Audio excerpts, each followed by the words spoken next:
time we wait a day or two, Hey, it man. is it I is the right hear choice.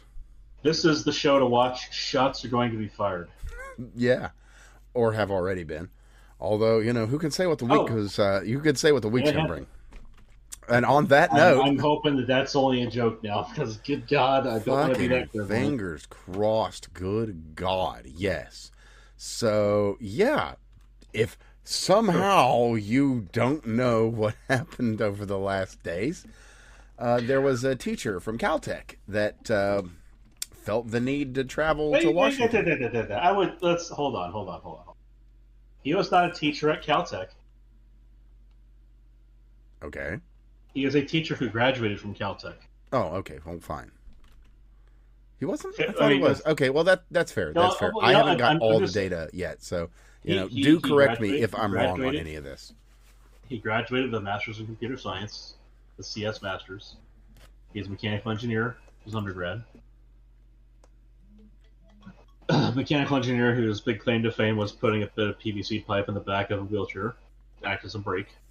But Oh, so the kind of fella that might make a clock and be complimented on his nice clock, and then invited to maybe a house. That's it's interesting you should say that, because I'm sure when Obama saw what he did, he thought to himself, that could have been my son. He probably did.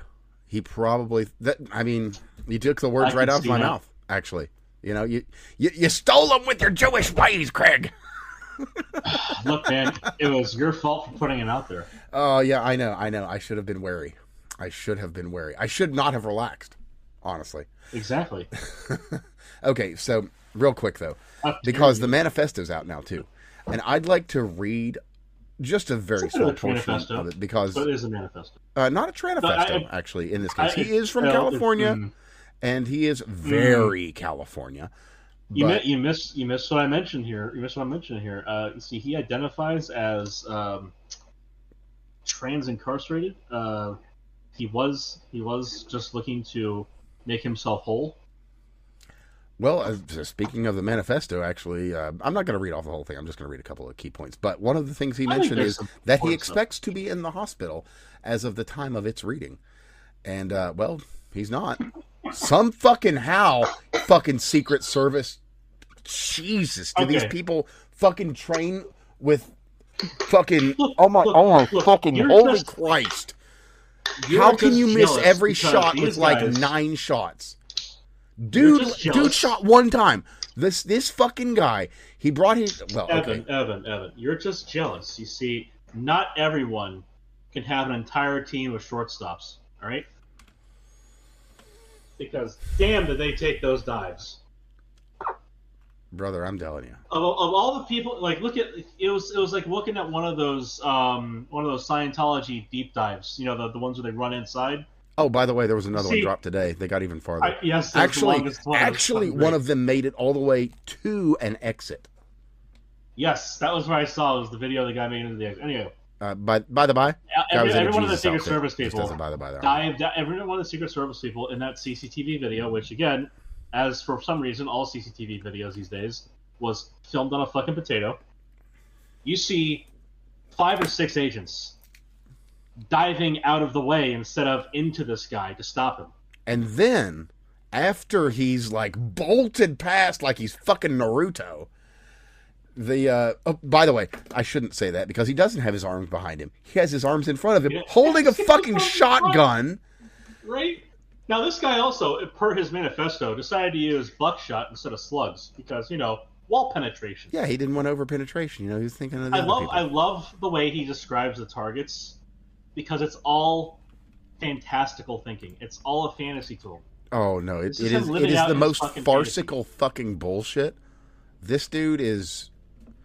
Now we know that starting off not looking at a manifesto. Well, hold on, real quick.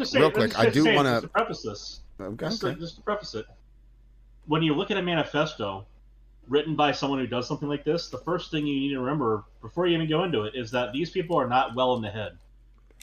And then with that comes, okay, well, how unwell in the head are they? And what is the unwellness saying? Are they unwell in the head? Because this guy is different than a number of others. Let's be real. He doesn't have the same kind of issues problem as a Thomas Crook, which, let me remind you, we still don't know a goddamn thing about that spooky-ass motherfucking kid. So here's the thing that's the main problem I have with this character. Is that everything he says is, like, all of it reads as a Reddit LARP. Like, this guy sounds like the most mainstream lib shit out there. Like, he is regurgitating the same shit that comes out of every triple letter alphabet bullshit news network. Yeah. Every well, media not only that.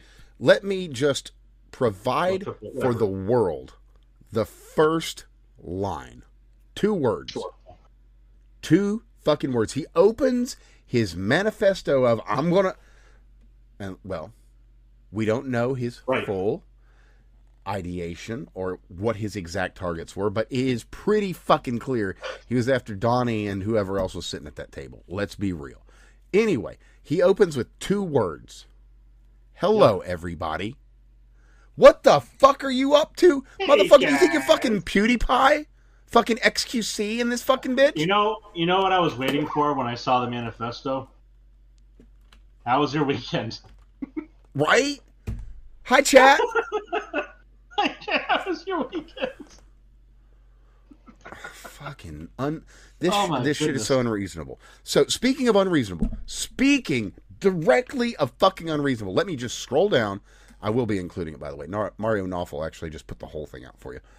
But the fucking thing. I'm going to just read this shit to you.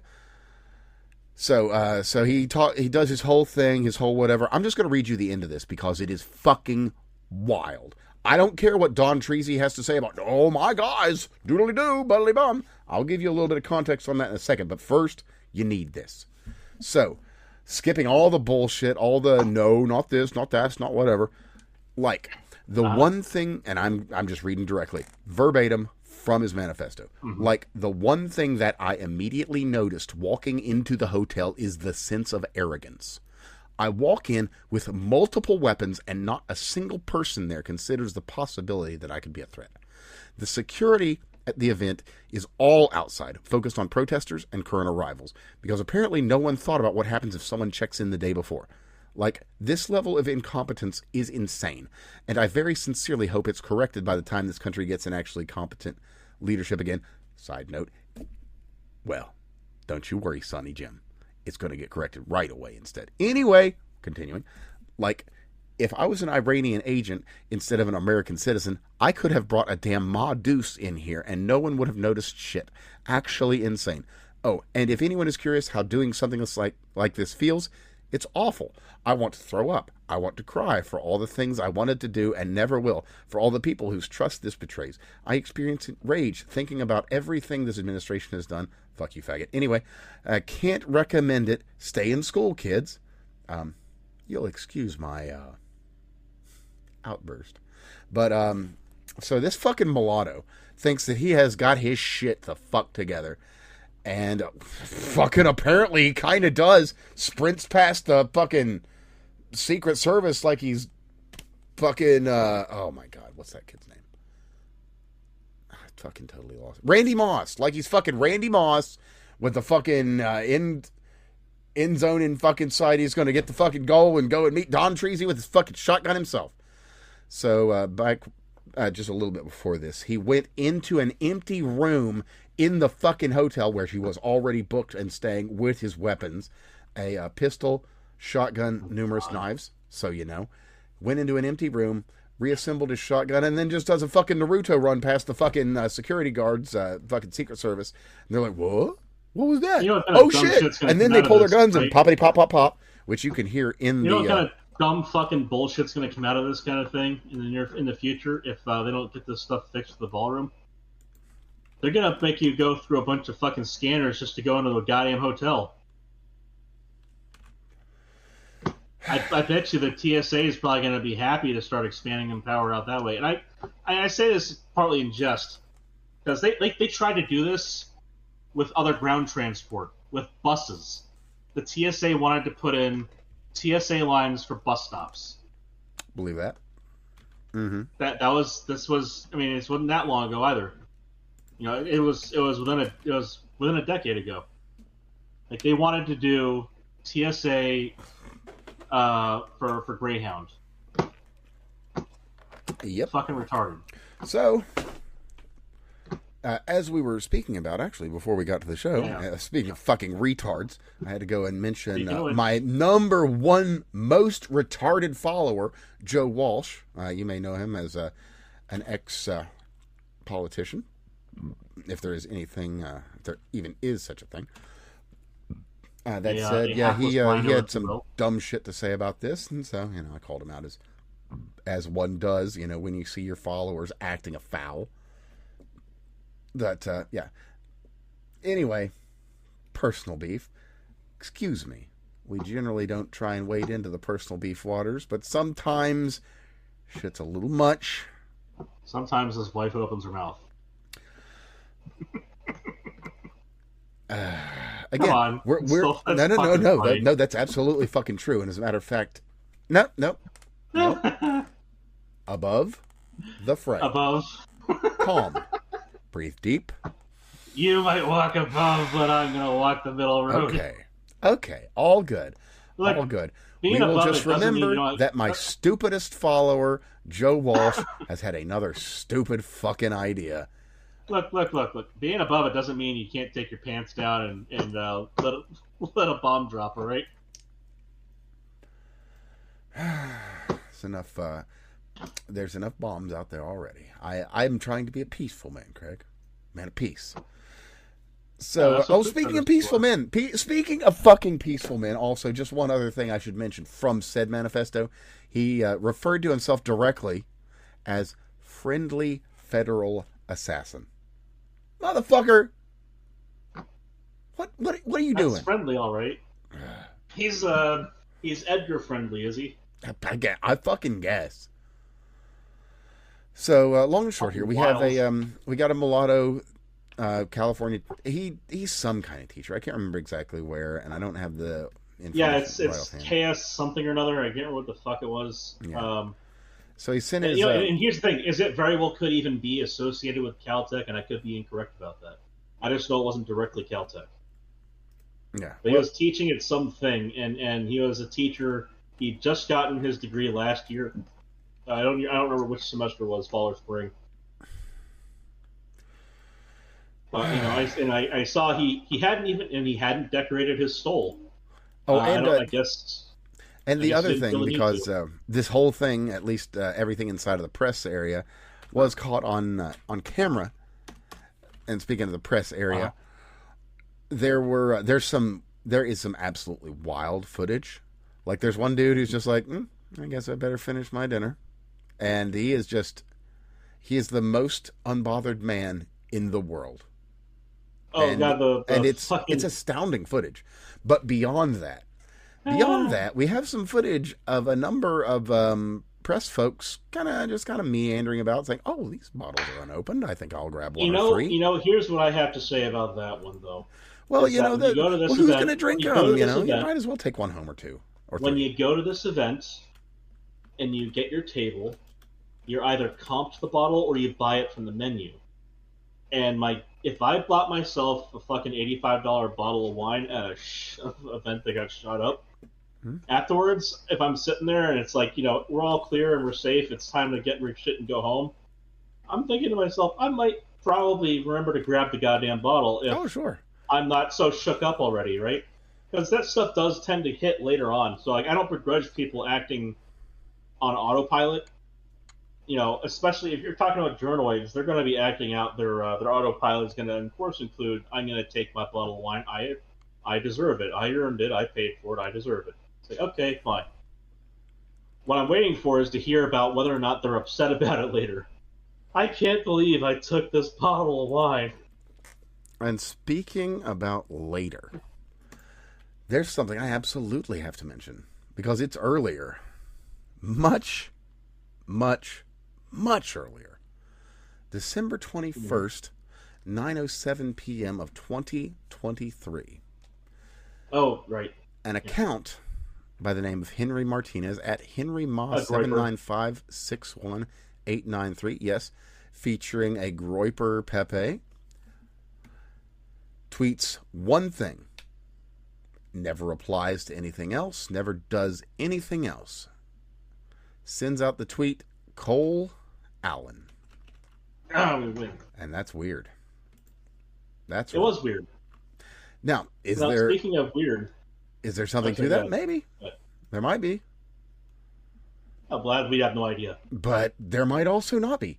It's very odd. It's just incredibly strange. However, there is a connection here. Let me scroll back up here because we've got it all here. So what's happened is that name is attached. Cole Thompson Allen? No. Henry Martinez. That name. Okay. Henry Martin. This mysterious account that did the one tweet. So Henry Martinez, let's firewalk with me, if you will. So looking at Cole Allen's LinkedIn, he interned. Indeed.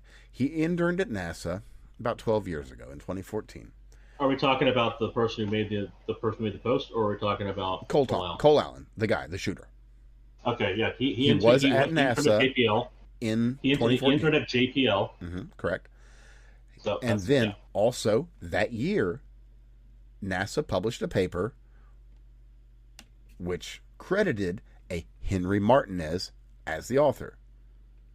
Then, in 2023, as said, the account, December 2023, by the name of Henry Martinez was created. It made that post saying Cole Allen. Wait, are you saying Martinez or Martinez or what? Or It's Martinez, whatever.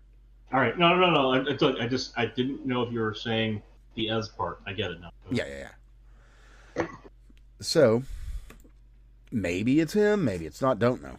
Maybe it's a nom de plume, nom de guerre, whatever the fuck. There's only so many names in the world, in at least the English-speaking world. Like, there's a chance for a coincidence here. We're well past the birthday paradox at 350 million people. Yeah. So it's possible. It's very odd.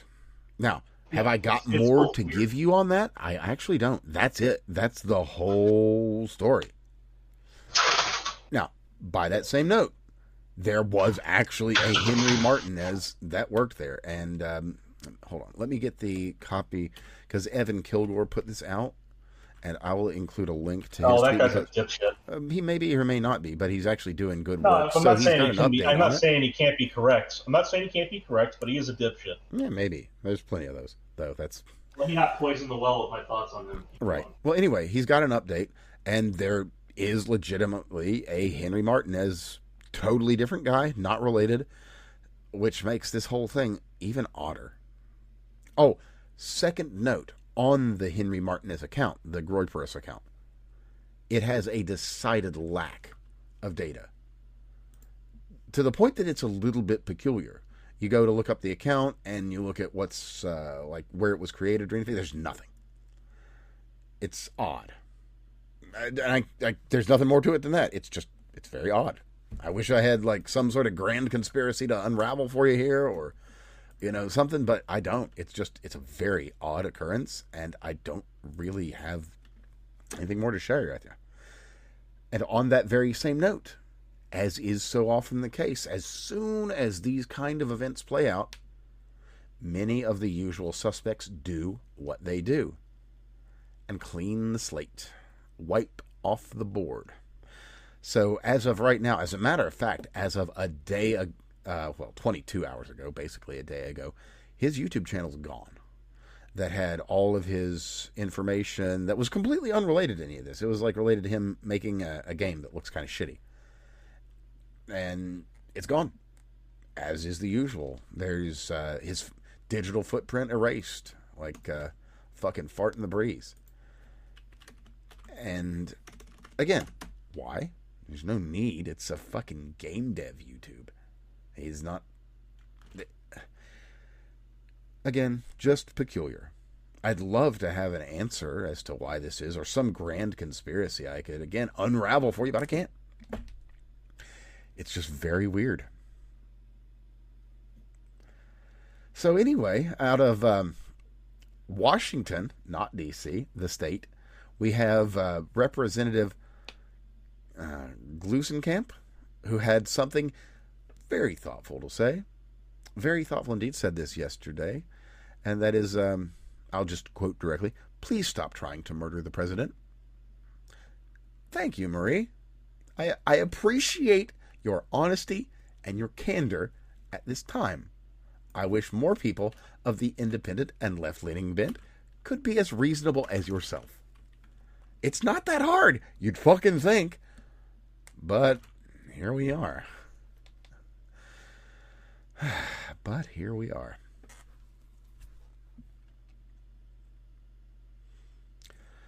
So, with that, I will tell everyone that you should absolutely be following at Psyop Anime, because the turnaround on commentary is as good as your local news. There's already 2 shorts about this event, and they're both real good. And the second one involves what might potentially be a disturbed man watching a video of someone who shocks dogs and makes political commentary and thinking that he has no further options in this world. And does something quite unhinged. Something shocking, even, if you will. Although, I'll lay off of the dog shocker memes and jokes, because honestly, they tell themselves. You know, there's a time and a place. Okay, I'm done. So yeah, let me grab this real quick, because I have actually found the video of the one guy who's just like, hey, just chilling, eating his dinner. In the background of the video, you can see the dude just up at the, presidential table with his AR. Dude's just calmly eating his dinner. It is such a world of right now thing that I identify with that guy. Maybe there's some good journalists left.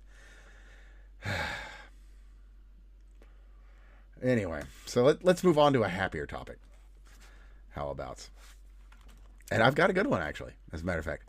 So we've talked about Hung Kao, maybe briefly. He's the Secretary of the Navy.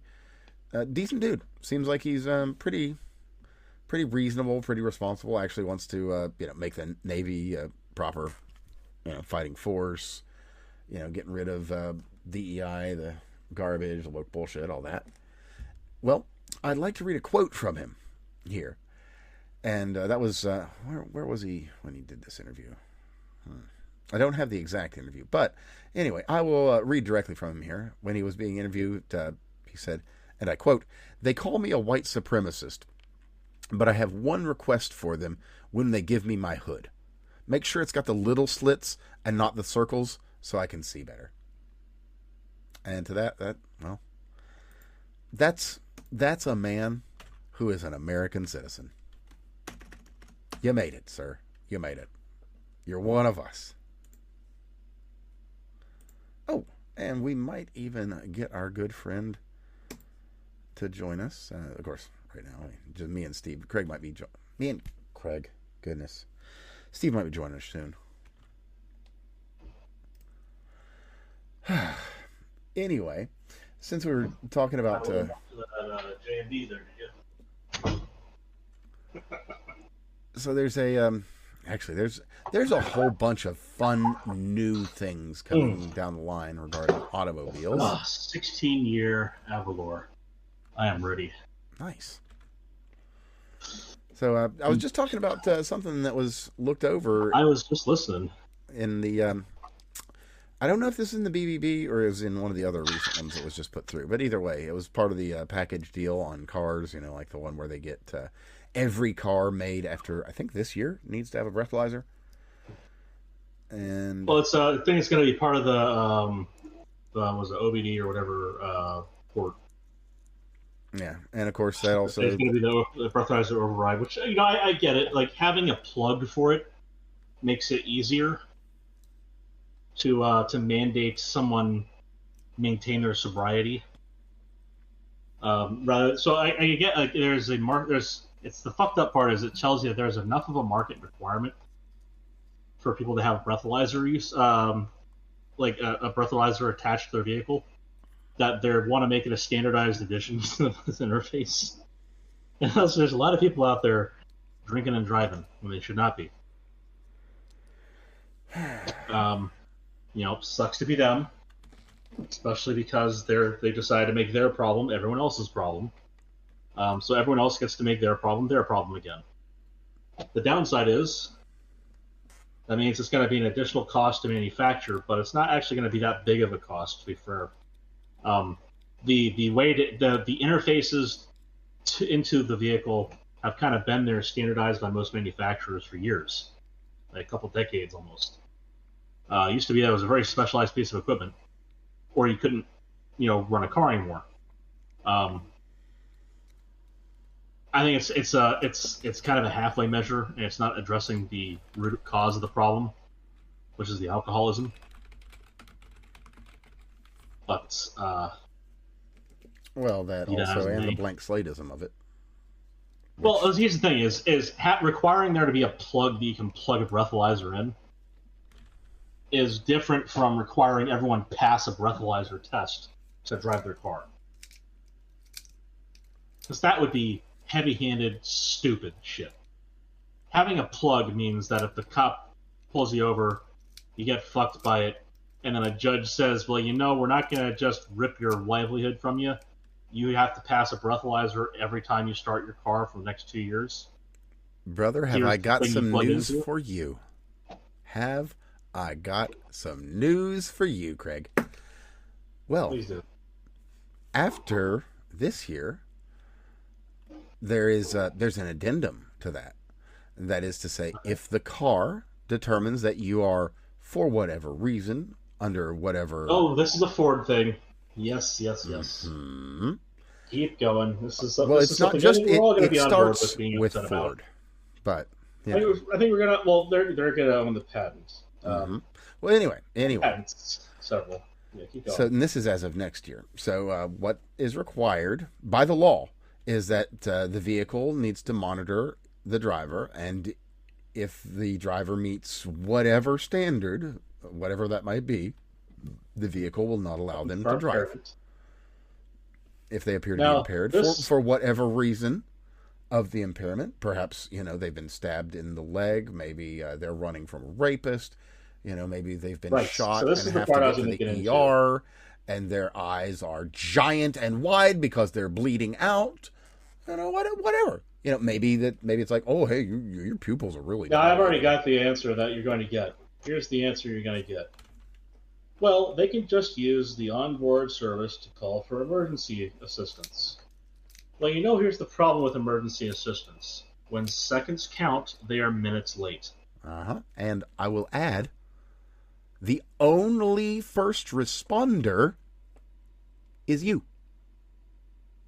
Period. That's it. That's the whole story. The tragic thing is, it's going to, take someone actually dying because of this for it to get media attention, and 2, it's going to still not sway the people who are in charge of this because they're going to be getting kickbacks. Well, and it was never about making people safe. Exactly. It never was. Now, your car is already low-jacked effectively from the start if you buy it these days. Pretty much. You are well. It's a requirement of the operating system. It's very fundamental to the vehicle itself.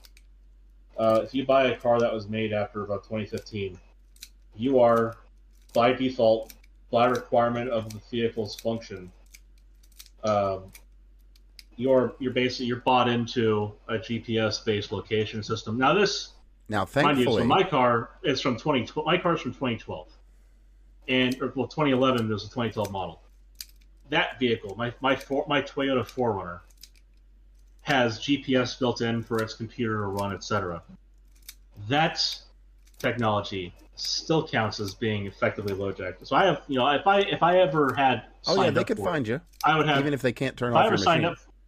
Well, I guess I was going to say here, if I ever signed up for it, I would have Toyota Securicure or whatever the fuck. I don't have to, though, for them to be able to shut my car off without my permission. Oh yeah, my car has OnStar. And I don't like it. Same deal. Same exact thing. I'll be doing away with it in due time. I've already gotten rid of some of the features, but Now, like, here's the thing: Unfortunately, is if OnStar I'm is tenacious. well, here's the deal on that: is if I'm a family man driving a family car, I would be happy to have something like OnStar Oh, or great! I OnStar or crashed. Coyote. They're going to send help. Wonderful. Well, Right. That's or I can press the button and say, hey, I need 911. Someone's trying to rob me. 911. My vehicle's out of control. Yeah, just I can get emergency help at the press of a button, and I don't have to pay for it because it's always there, whether or not I want it to be there. That said, if I try to then say, I don't know, sell it to someone, I have to make sure I have completely disconnected myself from that service entirely. I have to make sure that I've gotten myself completely removed from any and all responsibility for it, because then what happens if, say, I don't know, I try to go to my other OnStar vehicle, the one that I purchased afterwards, say, and I tell them, hey, someone just stole my car, and I need you to shut it off for me. Please, here's the police, this, that, and the other. I'm giving you permission. Shut off my vehicle now. And then what happens if they take that information and they shut off the previous one because some database error kept it connected to my account and they have the wrong vehicle assigned to that serial number? The other vehicle has got a family in it going 90 miles an hour down the highway. It shuts off at 90 miles an hour, skids to a halt, falls off the side of it, killing, say, 4 out of 5 family members, and then I get sued by the one who survived, even though it's not my fault. Sure enough. So I mean, you can contrive whatever fucked up scenario you want, but I'm just as a ballpark one. Like, these are ones that are common human fuck ups, and the thing is, yeah, it's probably not going to happen to the individual, but we have enough individuals where it will happen at scale. And while they may do everything in their power to mitigate that, statistics don't give a flying fuck about the individual. They do not. And so this is, by the way, this is your normie entry argument for why you need to get rid of this shit in general. And as I have said numerous times over the past few years, I see a big market for jailbroken automobiles in the coming future. And again, like I said, if I'm doing family man stuff with my family man vehicle, I want to have the ability, I want to be able to opt in to a service like this. Say by having something I can install on a port as easily as, I don't know, a breathalyzer. If I can plug it in and have it function, I want that. I don't want it to be built in immediately from the start.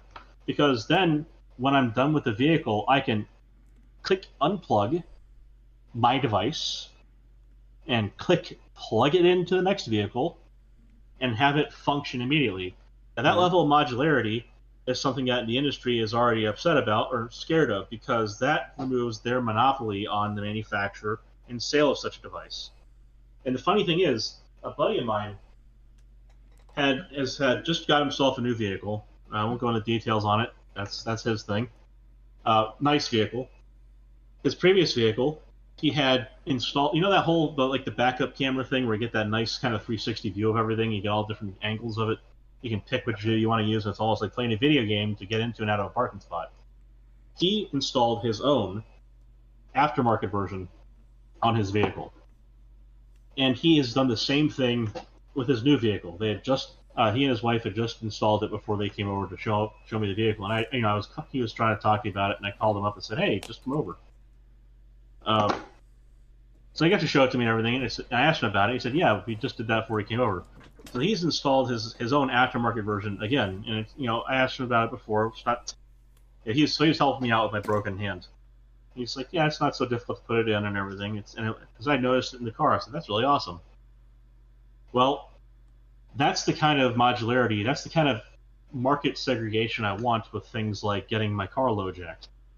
Like, I would rather have that module be something I install, and I want to have market options. I want to be able to have third-party vetting of the security of these things.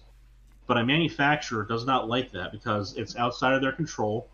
If anything happens, they might get blamed for it. So there's a liability gap there that they don't appreciate. There's also the extra price that they can charge by having it included and integrated. They can assure their customers that it is better functioning because they have their hands on it the whole time. There's all kinds of marketing fluff they throw on this stuff, and at the end of the day, it's about control. It's about data control, and it's about customer control. Mm. So like the data part of it is huge. Oh yeah. They Quite. want always connected vehicles that are always sending them data from their customers, so they can then sell this data back to advertisers and to other market analysts. And more importantly, beyond that, as far as privacy is concerned, they also are able to sell this to law enforcement, and it's not a Fourth Amendment violation. Oh yeah, That no, has already private been company. ruled on multiple times. Yeah, That's private been company, ruled on private multiple information. times. You know, we're just selling it to an interested party. Right. It's been ruled on multiple times in courts. It is not a Fourth Amendment violation for a private entity to sell to the government. And this is actually a subject of a major dispute right now. I'm hoping there's going to be a circuit split that sends it to SCOTUS and has another ruling on it, where the Fourth Amendment and other amendments being violated by the government via private entities violates the spirit of the Constitution, if not the letter of it, on some circumstances. And I'm hoping that SCOTUS is going to rule on that kind of thing again, and we'll have a more conservative side of the panel suggest that, yeah, perhaps the framers didn't have in mind an always connected system that was then sold to the government as a service, You know as a what way to else? track people. You know what else the framers didn't have in mind? The Sure, go Southern ahead. Poverty Law Center. True. They did not. Um, so, just as a super quick, in case somehow you missed all this, the SPLC has Oh, been revealed to be exactly what I personally have been saying it has been this whole time, a terrorist organization. But just a well, super you're not the duper only real one who's quick, been just a suggesting super that. duper eensy beensy point. Alex Jones could bring the funniest lawsuit right now, and Yes, he could. I look forward I look forward to seeing that happen because I want to see it. Yes. so Yes, yes, yes. your thoughts, sir, on this Hmm. SPLC situation? Our graphic. Um, I mean, these guys, look, and I'll say this one with the candor that I've had before, but I think I'll throw in the extra funny preamble. As a Jew, fuck these people. I mean, and as a Jew, again, and I'll echo the words of Stephen Miller on this one. As a Jew, these people do not represent Jews. These are demonic people who are out to go after the American people. These motherfuckers need to burn. Like, I hope that the entire web of these motherfuckers is burned out with it gets lanced from above. Like, it needs to be cauterized from the fabric of our country. Eliminate them. Like, just the people can all scatter as cockroaches do, but the infrastructure they occupied needs to be shattered and scattered to the wind, as so many other government devices of similar nature have been, or at least suggested to have been. Don't visit Dallas in the near future, I guess, for me, knock Hmm. on wood. At least not in a But, convertible. like, yeah, right. But these motherfuckers need to go. They hold up every every collectible identity you can put on a keychain. They hold them up as a human shield, and they go about and do the most nefarious fucking bullshit. And it's ripping our country apart in ways that it never should have had the power to do. And they've had institutional access and power via the government by able to put people like us, Steve, Evan, and I, on lists that we are Literally, not privy us. to. We have no ability to put ourselves off of, no ability to scrutinize, no ability to even query. Are we on such a list? They put people like us on a list so that they can sell that information to the government, and then have the government use their stupid fucking board with that nanny lady who was going to be in charge of the misinformation ministry until she got her ass fired. Whatever the fuck her name was, that evil looking woman. Yeah, Uh, yeah, you know what I'm talking about. I know Anyways, exactly who so you're talking about. yes, Um, I think it was Polish last actually name. supposed to be the Misinformation or Disinformation Board, which is Yes, even crazier. exactly. Like, god damn, you got to be on the Right. fucking nose. Right, exactly. So anyway, this shit was institutionally weaponized against Americans. I don't give a flying fuck what flavor of American you are. Pick your identities and your hyphenations. It doesn't fucking matter. American citizens were targeted by these assholes, and American citizens, all of us, have every fucking right to be angry at them. It doesn't matter if you're one of the people who got lied to and had your funds misappropriated. The goddamn KKK And just a real quick on this, because we did cover it a bit last week, because it's been kind of a breaking thing, and that is, there's this narrative, the talking points are out, and that is that, oh, well, no, they were just giving money to confidential informants. No, that is not what the indictment says. The indictment does not tell us that. The money was given to allow things to happen, to finance events like Unite the Right, specifically to finance that. Now, there is a point I'd like to make in that. Were there a bunch of people at Unite the Right that had nothing to do with that shit? That actually support the narrative of the people on the right are actually being disenfranchised and America is being destroyed in front of our eyes? Well, yeah, it fucking is. So, yeah, there's some people there that just got caught up in the fervor of this dumb bullshit. I will say this about Unite the Right and that rally. The whole notion that Jews are going to somehow replace them. There's 15 million of us on the fucking planet. We haven't even gotten back to pre-World War II levels. We're not replacing anyone. Well, yeah, I mean, before the Holocaust, there were only 2 million, and then they were able to kill 6 million out of that, too. So, yeah. Oh, get over yourself. Don't fucking go down that road. Well, I don't need to. The Red Cross already did, but that's neither here nor there. Yeah, another fucking paragon organization, the Red Cross. Don't get me started on them. Hey, they're not the Red Crescent, at least. Whoa! 6 to 1 half dozen then. Hey, but just remember, SPLC, if you see SPLC a blue helmet, make sure that it's well lined up in your crosshairs, is all I'm saying. Yes. So, again, SPLC, like I was saying, it doesn't matter what flavor of American you are, you have every fucking right to be angry at these people. The entire goddamn country should be pissed. Livid, pitchforks out. And as a matter of fact, I would like to quote the words of, in this case, not a philosopher. I know I normally quote philosophers. It is what it is. In this case, I'm going to quote a singer, believe it or not.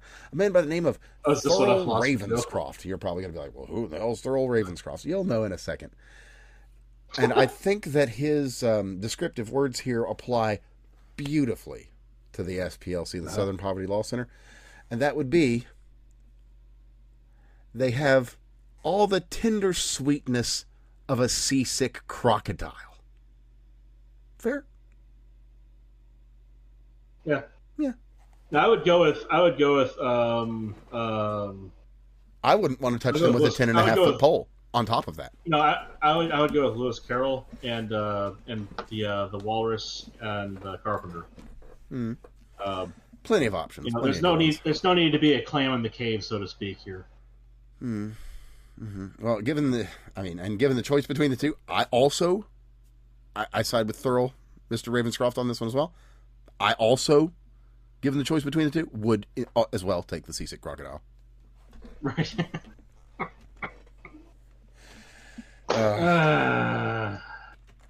Whoville. Yes, indeed. It is something. Very good choice, by the way. I did like that. That was a very good draft. You try. Speaking of drops, man. Okay, so from the Internet Archive and their Wayback Machine, they've got an interesting data point via the Pew Research Center, that being that 26% of web pages just from the time of 2013 to 2023 are gone. Poof. Like a fart in a breeze. I had a reply to them. After they stop taking orders from Taylor Lorenz as to which pages to take down, I'll take them seriously again. Fair. Until then, they can eat shit. I'm glad. They have a great mission. They do. To preserve the internet. Absolutely. It's an amazing mission. I just wish that they didn't take direction from the worst fucking people on the planet. Yeah, as to whether or not to preserve something, because look, their mission is not to preserve only the nice things or only the things that are benign. Their job is to preserve the internet, the past, and yes, if we to give us a record we can look back on, and not a bunch of stories that may or may not be true. If we start selectively deleting the past, it's not the fucking past anymore. Like, look, Taylor Lorenz has every right to be upset that there are things spoken about her that are true, like her age being triple digit. Yeah, that's like, all obviously fine. She's not over 100. She's At most, she's in her 80s. Like, let's be real. Yes, she is an octogenarian. Yeah, so I mean, look, probably. It's it might be an extra digit. You never know. So look, Yeah. it's not for the Internet Archive to determine whether or not things should be preserved because her feelings might have gotten hurt. What if she acted rashly and later on comes back and says, I would really like to have that tweet from such and such day that I told you to delete. I'd really like to have that because I want to use it in a defamation lawsuit. What are they to do? Are they to tell her, oh, I'm so sorry, Taylor Lorenz, but we followed your wishes and we deleted it.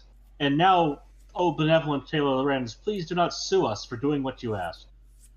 Like, they have to pick and choose here as to, like, this is the same thing that happened, the same kind of bullshit that was going on with Kiwi Farms and, God, every fucking, like, that stupid-ass DDoS gate you have to do every goddamn place. Cloudflare. Yeah. Same thing that was on between Cloudflare and Kiwi Farms because Lizard Dong Gon decided he was going to get involved and start trying to dismantle the infrastructure of the internet. The issue is once you allow a shithead like Lizard Dong Gon or, say, Taylor Lorenz have their way, once you let them have their way on that tissue paper thin ground of, oh, it was offensive, you have then invited the rest of the world who we have cursed with infamy, being so horrible that they are, to then come in with a perfectly valid request of, would you please delete this statement by an infidel from the internet? Because they have offended us. This offends my religious sensibilities. What are your religious sensibilities? Exactly. Oh, that all gays And the be problem murdered is- and, thrown off the roofs. And the problem is, you are no longer able to turn around and with any kind of logically consistent response say, no, we are not going to do that. You can't just say, oh, it's because of where you live, or oh, it was because the guy got thrown off the roof.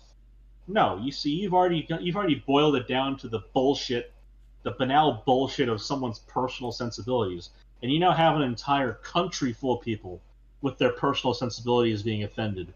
You've now got to deal with. Like, just shame on these people. In any event, yes, the Internet Archive has pointed out a quarter of the internet from 2013 to now has been deleted, and they are doing everything in their power, aside from when they get stupid requests from stupid people, to preserve the rest of it. And more power to them. I fully support that. But I can't, in my good conscience, support their moral imperative on that because they have compromised it so thoroughly. Anyway, enough of my butthurt about it. No, that's fair. That's fair. Speaking of things to actually have a little bit of butthurt about, there's plenty. Like, for instance, the economic factors in New York City. I'm to understand that the economic factors there resulted in the First Reformed Church of Astoria that was established in 1839 being on fire. Because of economic factors. How about that? And I'll say this again, pedantically as a Jew. I really wish people would stop lighting churches on fire. Yeah, really it sets a bit of a bad precedent, It puts a bit of a bad taste in the mouth, too, when you're trying to defend, having religious institutions and what they might otherwise represent. You can't go around and just say, like, hey, we only burned down everything that was in sight. Why are you so upset with us? Like, no, you need to potentially just get the fuck out of the Won't you think of the thousands of indigenous children that were unveiled in that unearthed mass grave that is totally real or whatever? Yeah, the ones that are totally real up in Canada, yeah. Or are not real, whichever, 6 of one, half dozen of the other, as you do. But anyway, since we're on the topic of New York City, we should probably dwell here just a little bit because there are some really fascinating new things coming into play, and just in the upcoming months. So come July 1st, there's a safety measure. As you know, all safety measures make people more safe. Because that's what safety measures do. The safety. You should. You should probably feel it just early, even. I'm not going to feel too much more of it. That's actually bad phrasing. You might. That's really bad phrasing because if I don't feel it, that's really bad phrasing. Well, hey, look. When the guy comes to your business and lets you know politely that you wouldn't want something bad to happen to it because of how dangerous the neighborhood is, he's just being polite. He's just letting you know it's a dangerous neighborhood. Something bad could happen, and you wouldn't want that to happen to you. And then, out of the kindness of his heart, he's like, "Hey, you know what? You know what I'm going to do for you? I'm gonna help keep you safe. And you know what? I'm going to do you one better. I normally charge people a lot. I'm going to cut you a deal. I'm going to charge you a cut rate fee to make sure that nothing happens to you in this dangerous neighborhood." How kind. How kind. Anyway. So, as of July 1st this year, what's going to happen in New York City is, because, again, they need to be safe. A lot of these downtown businesses, storefronts and the like, they've got these roll down security doors, which are, steel slatted things that are to, make sure that you can keep fires out, keep looters out, what have you, that sort of thing, or just keep people from breaking in, whatever. So as of July this year, any gate that is not at least 70% transparent, because this was passed just as a by the by, the law was passed in 2009, so they've had quite a long time in this city that drains you the fuck dry and doesn't let you live to make these changes. So anyway, as of right now, and I quote from the article here, only 12 to 15% of businesses in the area are compliant. So all these non-compliant ones, which again will account for 85 to 88% of all businesses in New York City, will be illegal. The inspectors, as you might imagine, issue violations and fines. Your first offense starts at a reasonable amount, $250. Okay, fair. But they can come back every day, every single day. And, why, yes, of course, the fees scale. You don't get $250 every time. That's just where it starts. So as they go, it can work its way up over $1,000 per incident, and the requisite that you remove or replace it with a proper modern security gate. You're welcome, New York City. And as for what it's worth, you actually can't blame this one on Mamdani. It was already baked in.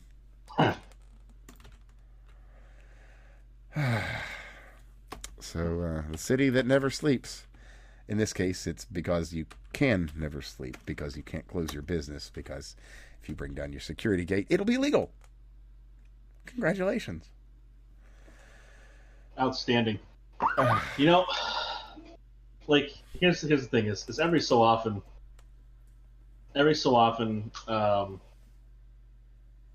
people need to see consequences before they are willing to respect that those consequences would otherwise exist. Every so often, people need to see the consequences and feel them, and enjoy them, if you will. Indeed. And, that's actually a really good segue into something else that we've covered here and there. Hoisted by their own retard. They do. Fly that flag high and proud. with great pride. And with great pride, yes.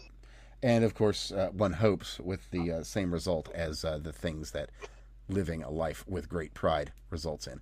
Anyway, Well, I don't. Although up till today, it certainly doesn't fucking look like anybody's doing any falling.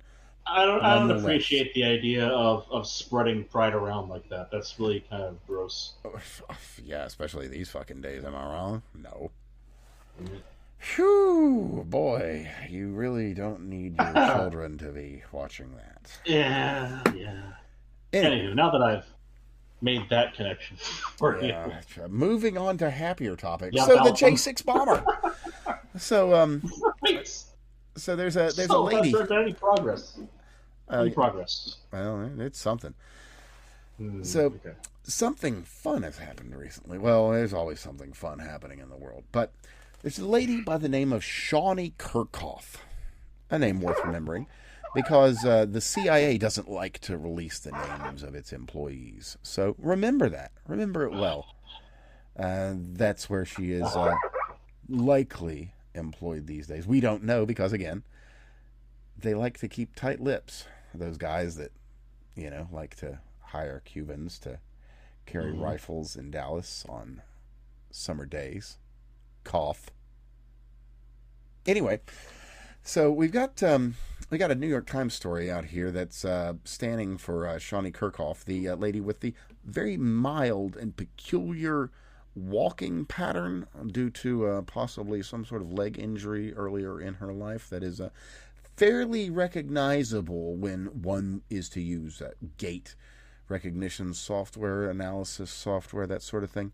Which, interestingly enough, I'll just remind everyone, put a 87% match with this one individual and not some retarded Urkel fucking black guy from the middle of nowhere who personally claims not to be involved. But anyway, the New York Times story has doubled down on Kirkhoff having no said limp, which is, again, visible in video of her and video of the J6 bomber. And now they're going into a third, what is it? Tripling down. A tripling down of the video with her voice. That matches.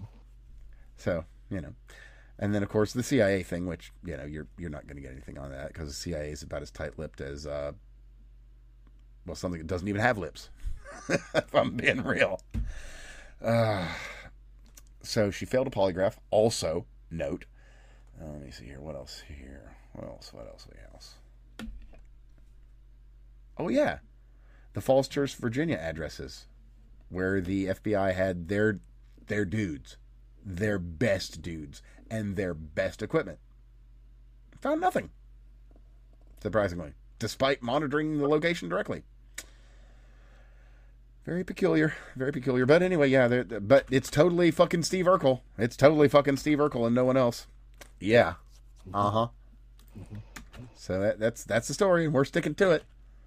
All right, you fucking glowies. All right. We live in a very silly world. A very silly world indeed. So let's see here. We covered the NASA thing. Oh, yeah. That Cole Allen, he was interviewed as they've all been recently. In this case, it was for ABC7 out of California for some of his stuff during his time at Caltech. Let me think. I feel like I'm missing something with this fucking Cole guy, but let me just double check here. No, we got the wine theft, which is hilarious. We got the weird. Oh yeah, I did miss something. So, as of what was the timestamp on this? Yeah, out of Iran, of all places. Now, could be run through a VPN. Don't know. Whatever. But there was a number of searches for Cole Thomas Allen through Iran IPs, and you can't get the data now. Interestingly enough, Google scrubbed it. It's gone. But at the time, Iran was searching for this guy's name. Very odd. Maybe there's something there. But honestly, it's a little bit too esoteric for me. Time zones are an issue with the way Google does their traffic for different topics. Yeah. Their data, they do a lot of their synchronization in post, if you will. So the live data that you see is not necessarily time synchronized because they do that in batch every so often. Well, like I'm saying, I can't put anything to that. This is a periodic thing. This is a periodic thing that people bring up as proof that something weird was going on. Yeah, they were searching this in such and such place, and it's every time it boils down to the same exact phenomena, where Google does their batch processing at post facto for their data within the last day to a week. So their traffic profiling is not meant to be an immediate thing. It's meant to be time average over longer periods of time accurate. Fair. Which means that if you're looking within a week, it's probably not accurate. And so every time people bring that stuff up like it's accurate, it's either a misunderstanding of what's going on, or it's intentionally obfuscating what's going on. The unfortunate part of that is we don't know the answer to that. And it could very reasonably be either. Which is annoying, but that's just the world. Right. Speaking of the world, howdy. Welcome to the show, good friend. I hope everything's going well with the family. What's up, Steve? Hello, boys. How's it going? Yeah. How you recovered? Feeling better? Yeah, pretty much. Good. I still had a little tickle when I was trying to do my long-term bike ride, so I only did like 6-7 miles there and 6-7 miles back, so it's only like 12 miles a day. Gotcha. Plus, I'm like hyper out of shape, man. Let me tell you, like baby leave, I was not exercising because it's baby leave. There's a lot of stuff to do, but there's a whole big difference between not being able to bend over and move and pick things up and do stuff for like 3 weeks and even 3 months of just like light behavior. Mm-hmm. So it was a rough ride. Not pleasant. Gotcha. That's a fair statement. Understandable. Yep. So, how's things going for you guys? The world is the world. We survive and talk about it. Speaking of. So last week we had mentioned that the number of UFO and or nuclear scientists and researchers had reached 12. No. Oh my God, that thing is so stupid. It's up to 23, actually. It's still stupid. That is the dumbest thing of all of the conspiracy theories out there. That's the dumbest fucking thing. We have not got into conspiracy on this. All we've noted is that it's strange that so many are the list of scientists includes a variety of people around the country from multiple different disciplines, and to turn around and say, "Oh my God, there's some sort of connection." It's like, well, let's take a look at the population. I'm not saying us. It's just even my wife sat there and brought it up. I'm like, this is actually stupid. Well, it's just like it directly impacts us as in being in our general area of stuff, but like I'm not worried about it. But at the same time, yeah, it's noteworthy that people went missing or died. And let's be real here. We can't fault the local nuclear scientist for trying to make the best of a weird situation. Come on. Okay, he's not doing that. I know. No. He's not survivor's guilt in this shit, man. Again, it's like Steve. 12 or 13 people across multiple labs, across multiple disciplines, across multiple companies.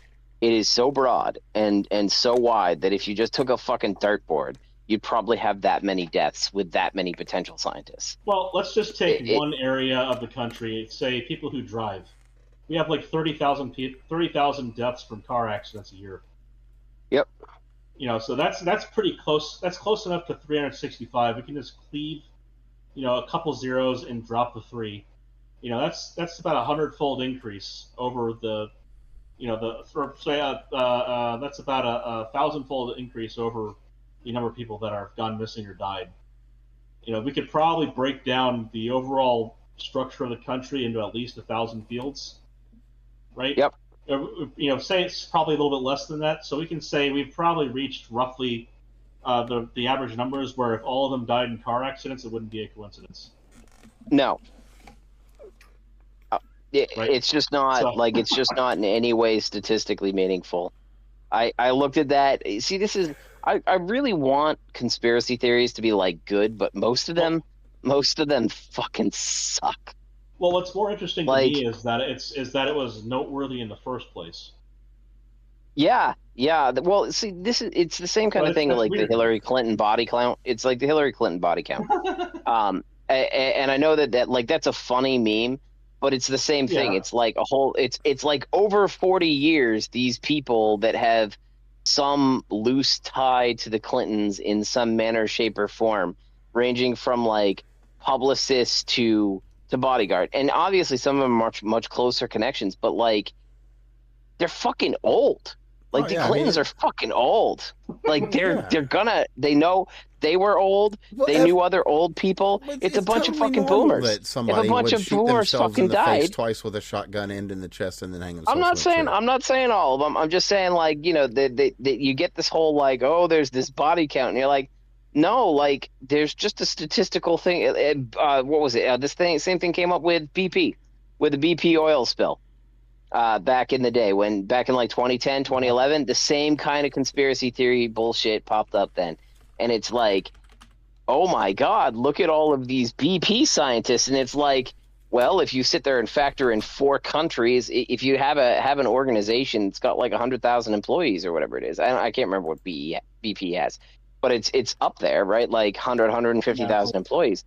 You say, hey, like over 10 years, what's the probability of an employee dying? Well, on average, your rough risk of death in a year from just general activity is like 1 in 1,000. Oh, yeah. So there should be about 100 BP employees dying every year. Or, BP's actually a really good... No, hold on, Craig, for just 1 second, because BP's a really good example.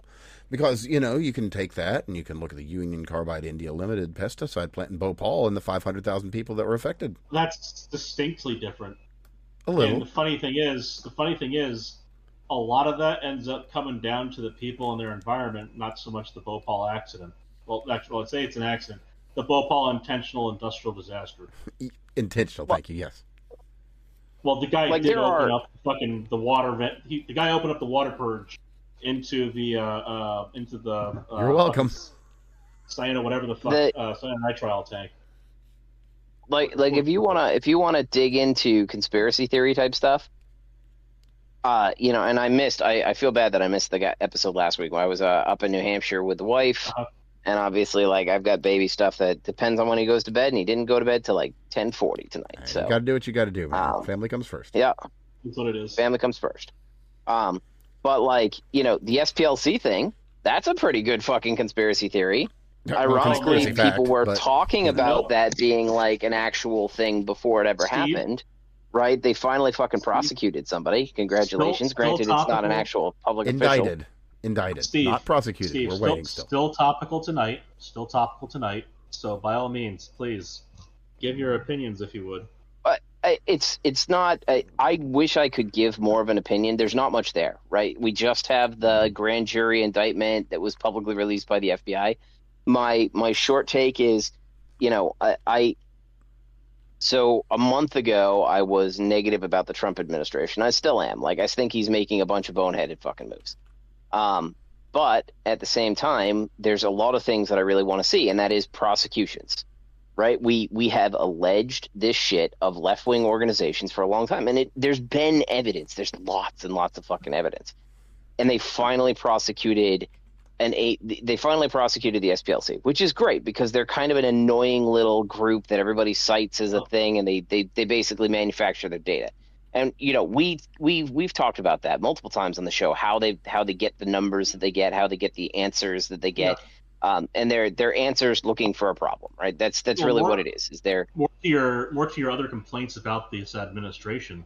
You notice that Bondi is out of office for how many days, and already they're coming down on places like the SEC, and others. Yeah, it's instant. There's gonna be action. This guy is in there to do a job. It warms your heart a little bit, at least. Oh, speaking of heartwarming, just real quick, because I know both of you guys will get a kick out of this. Laura, lost her defamation suit against Bill Maher at HBO. Sorry. Oh, that's gotta suck, Larry. So, Bill was joking about her having an affair with Trump, and it's like, it's a fucking joke, dude. Jesus Christ, you fucking Frankenstein-looking monster. Anyway, go ahead. Oh no! There's not really much there, right? Like, at the end of the day, it's one of those things where we've basically, on our side of things, they're basically making up numbers, right? They're pulling stuff together. They're like picking people almost at random that they're highlighting on their list. And we talked about the list, I think, about 2 years ago, when the left was sitting there and trying to be like, oh, MAGA's all over this list. And now it turns out that they were paying for this stuff. They were creating the problem that was present. They weren't just recruiting informants. They were actively they weren't doing the planning, but they were giving the money to the planners to do the planning and the organizing. Right. And to be entirely clear on this, right, like, the mistake that Trump made, Trump lost an entire year of efforts and prosecution. I was willing to give him the benefit of the doubt because we should have seen charges dropping on people by mid-July.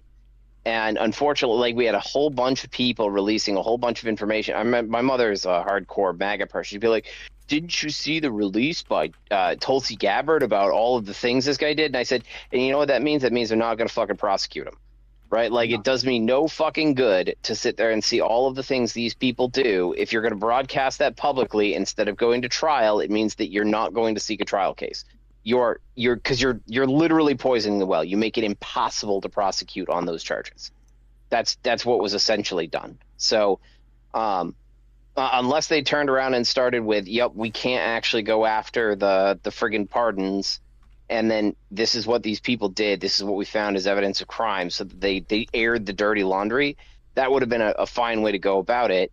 But then they like half-ass pretended that they were going to go after these people, and it's like, well, you can't now. You have literally poisoned the well. You have literally, you by presenting this into the public domain, you have literally prevented yourself from being able to get a court case because they're going to be able to argue prejudicing the jury. Mm-hmm. So that pissed me off. That pissed me off all of last year, where we started seeing, oh, look at these terrible things these people did. And, maybe Blondie was just fucking bad at her job. And so she thought that if she could get a press conference and get that praise and like she could be, maybe she's that incompetent of a person. I don't know. She's pretty incompetent. Like, that would be an extra level of incompetence, but that doesn't mean that she's not possibly capable of that deep level of incompetence. But like, the SPLC is a good step in the right direction, but I want to see members of the government going to jail. That's what I want to see. Sure.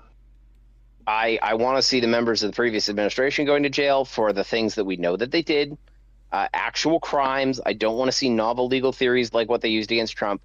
And the bottom line is, if they don't do it, then the second that the Dems gain power, they will do it. So you have to basically, like, it's a fucking infested basket, and you have to shake the ants loose.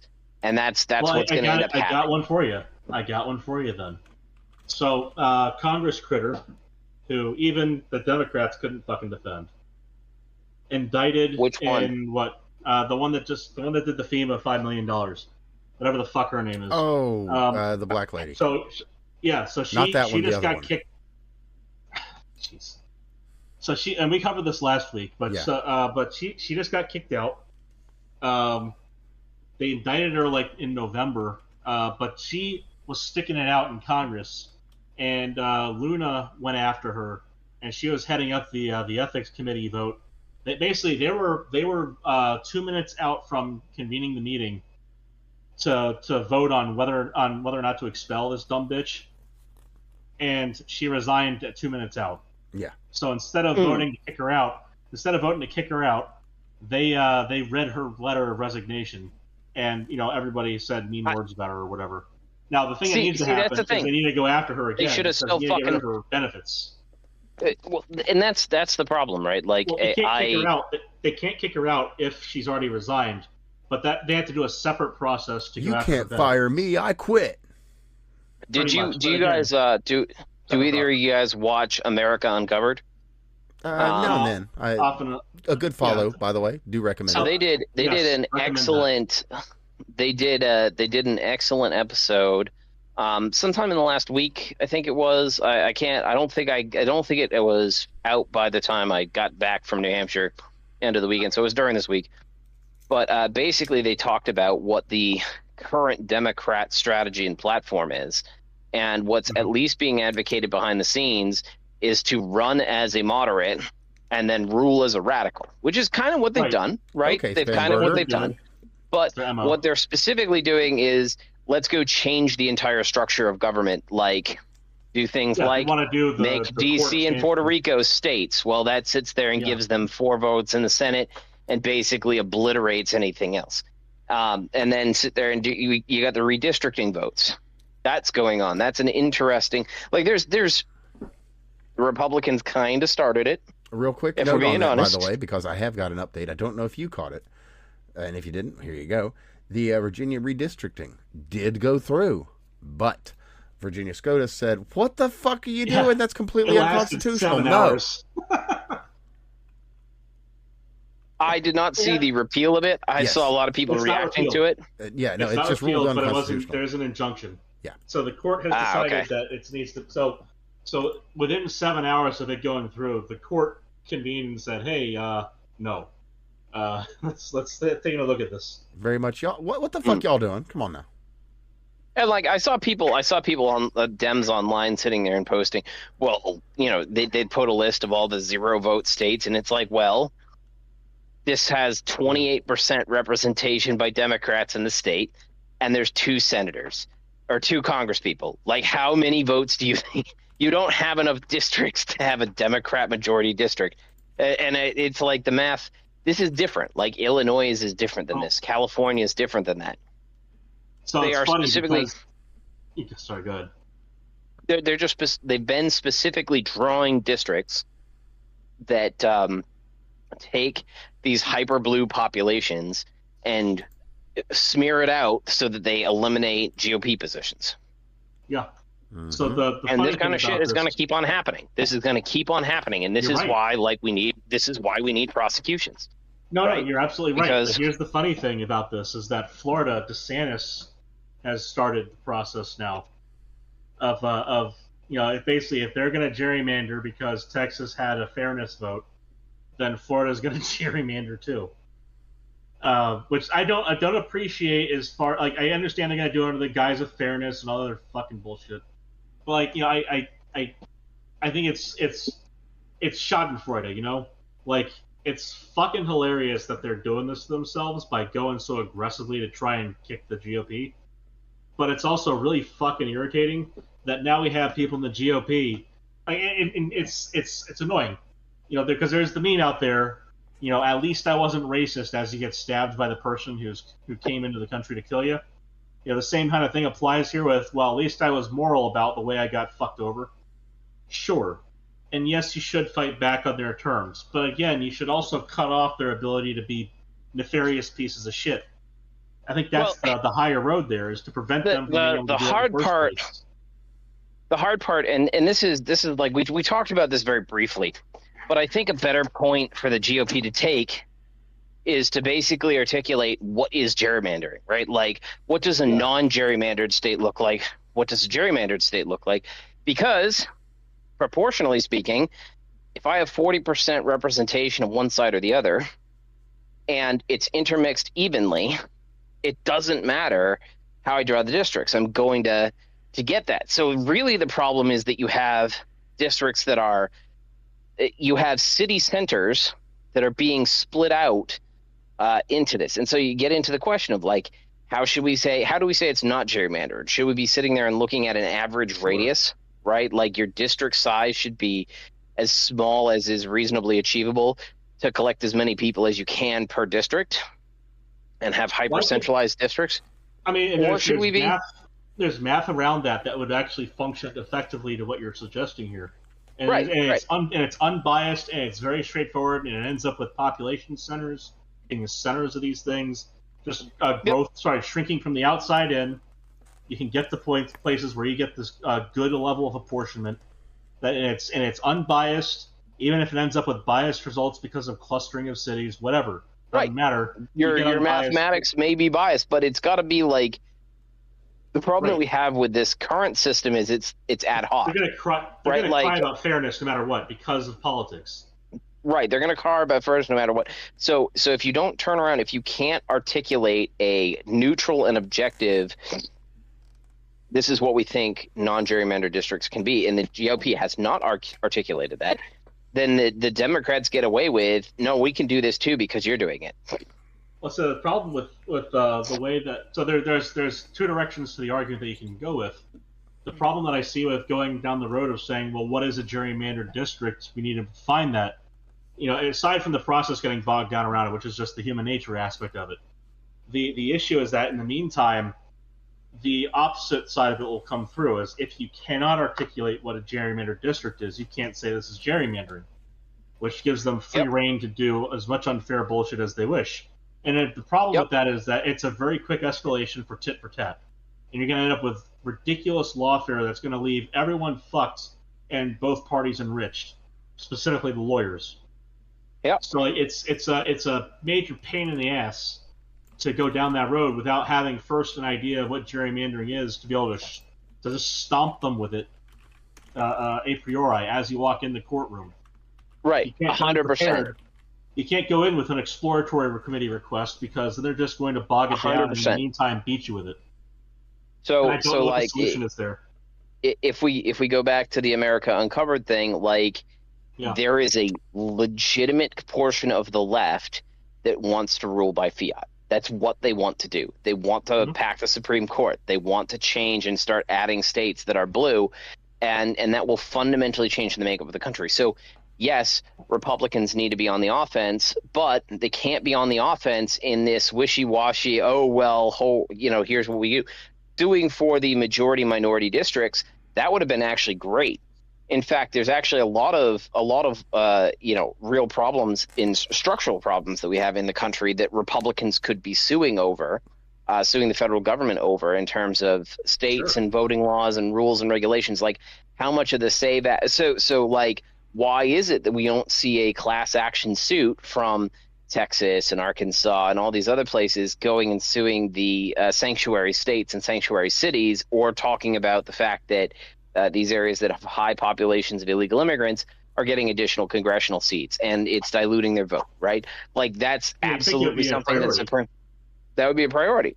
But we're not doing things like this where it's a very clear, like, maybe it's not the easiest win, but it's the biggest problem that I have with the Trump administration and really the GOP in general is they could be going about this smartly, and they keep on choosing to play in the mud, so to speak, but not in a cool and effective way. I'll say this, and it's silly. But if somebody out there has, for instance, a Congress critter they have the ear of, much as it would improve our station to have an extra listener, I'd be happy. We'd be happy to sit down with them to discuss these things in this manner, because it seems like something that they seem to be lacking is planning. And I know, like, you got a couple mutuals with some people, Evan. I have the craziest mutuals. Right. Like, and now is the time to flex them, because this is the kind of conversation that needs to be had, not just with us, but like with people who have the ear of someone who can actually fucking do something. Because the important thing here is that they aren't actually doing it. Like, these are ideas that are actionable now, that are important now, and we can go actionable ahead and now, and we can look at the way we'll fight, and not just like Puerto Rico, not just DC, actionable, but it's not just actionable, but it's also not spurious. And that's the bigger problem that we have, is that we have a ton of these activities, so to speak, these political actions that are being done that are not they're not defended well. And the messaging isn't developed ahead of time. They don't know what fair is. And when you have, if you go and you look at fair is very different from fair. That's the other part of it. That's not necessarily true, right? So if you turn around, what is psychologist? There's a couple people that I really like to follow. Jonathan Haidt. I have to go through my list of like, who is it? So Haidt has done a bunch of research into liberals, conservatives. What does the moral compass essentially look like? And he's got his 6 values. Democrats principally operate on the care, fairness, the care, harm, and fairness, justice bandwidth. Now, conservatives tend to have a whole bunch of stuff, including purity and all these other different litmus tests. But knowing these kinds of things, that means the Republicans should be developing messaging which targets Democrats, because I think they would. Ultimately, like that's because it's not just about feeding your base. Like, Trump's great at feeding his base red meat, absolutely great at it. It pisses the hell out of me off, because I'm more on the intellectual side, and the Democrats sort of used to do that. But like, if you actually spent the time, effort, and energy and tried to understand your political opponents and sat there and attempted to convey the message that you want to them in a way, like if you turned around and said, we don't think this is fair, and then we don't think it's fair that these states are getting additional congressional representatives that aren't representative of the citizens, and it's a dilution of the vote. Well, guess what? That's going to carry a lot more weight than just suing them to get the illegal immigrants out. Mind right? you, And these discussions happen. Like these discussions happen on the right. Absolutely, you see this on some of the more lengthy podcasts. But like these are the kinds of things that it's they go in with the gerrymandering stuff, and they have they aren't sitting there and communicating. We think this is what right looks like. It's like, well, we don't like this. Well, right. in addition to the point that you're making, Trump coming out and saying that Texas should redistrict, he didn't say what they should redistrict to. He didn't say how they should redistrict. He didn't explain why it was unfair in the current thing. And you could have gone into the majority-minority district discussion, and this is the problem that I have with Trump is he's not a details guy. He's like, I want this done, and then Texas did it, and then it just looks spurious. And so the Democrats come out and they do their own spurious thing, and they're just basically sitting there and making, well, the Republicans did it first, but if the Republicans had this is our basis, this is why we're doing it, the boring stuff, I get it's boring, but if they had that, then the Democrats wouldn't be, they would have to articulate why their already gerrymandered maps are legitimate and decent. And the gerrymandering maps are so bad for the Democrats already, before we talk about the Virginia thing, that even Stephen Colbert turned to J.B. Pritzker and was like, look at this fucking district, you fucking buffoon. You have this is Stephen Colbert, leftists of the left. And he basically pulled up the map and said, look at this silly fucking thing. Pfizer syringes. The very and he did that with J.B. Pritzker. Yeah. That's you've wild. Really lost the plot at that point. Right. And instead of sitting there and taking a free win, the Republicans went out and did this spurious thing that looks like they're just punishing other people. Yeah. Terrible choice. Right. And that's the stuff. This is why I say there's tit for tat that's involved here. Like I said, if they're going to go D.C., they're going to go Puerto Rico. Well, then there's the possibility of Alberta and Greenland and Panama and Venezuela and so on. There are routes down which they can go down that road, but again, it just feeds into the idea that the solution is to swing back and forth and not to actually solve the underlying issue and route around the problem. Yes. Well, it's also 100%. the classic bit as well of slow down there, Democrats. Slow it down. It just turns into a political slugfest, and it's not sitting there they're not articulating what should be done. They're not articulating how they're going to go about their plan. They're not articulating why it's fair. They're just like, hey, we want to do it. And so when the left comes out and calls them fascists, well, the messaging that they're using, yeah, that's correct. And things like taking down the SPLC, fucking great. Absolutely fucking great. Because there is, the SPLC's that defense... terrorist organization has existed for long fucking enough, and it has been a long, long time coming. Right. The SPLC's defense right now is that they were trying to operate as an intelligence contractor Their defense for the United States government. Long and short, nuh-uh. The FBI is in a wonderful position where they can, if they let if they let this go to trial and they let the SPLC defend itself in this way, then they basically get to expose the corrupt Biden administration, FBI, DOJ. Right? It's a win for the FBI no matter what. And on top of that, every single organization which bent the knee to the SPLC every single time they made a phone call. Yep. And so there's a lot of discovery there, and the FBI, this is Trump's FBI, they win. It doesn't matter what the SPLC does.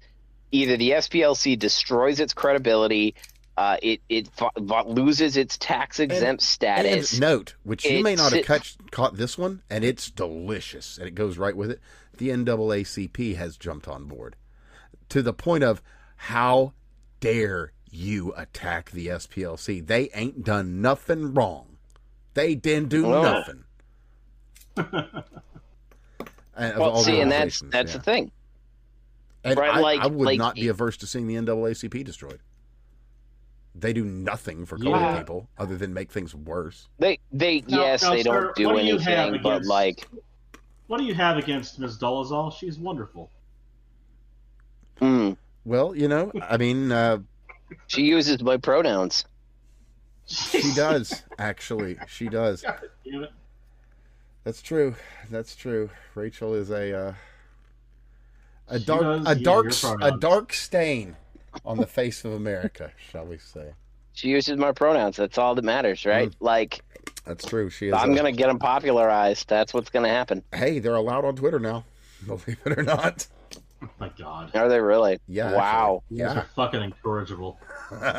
So, have fun and enjoy yourself. Speaking of fun things, you guys are gonna love this.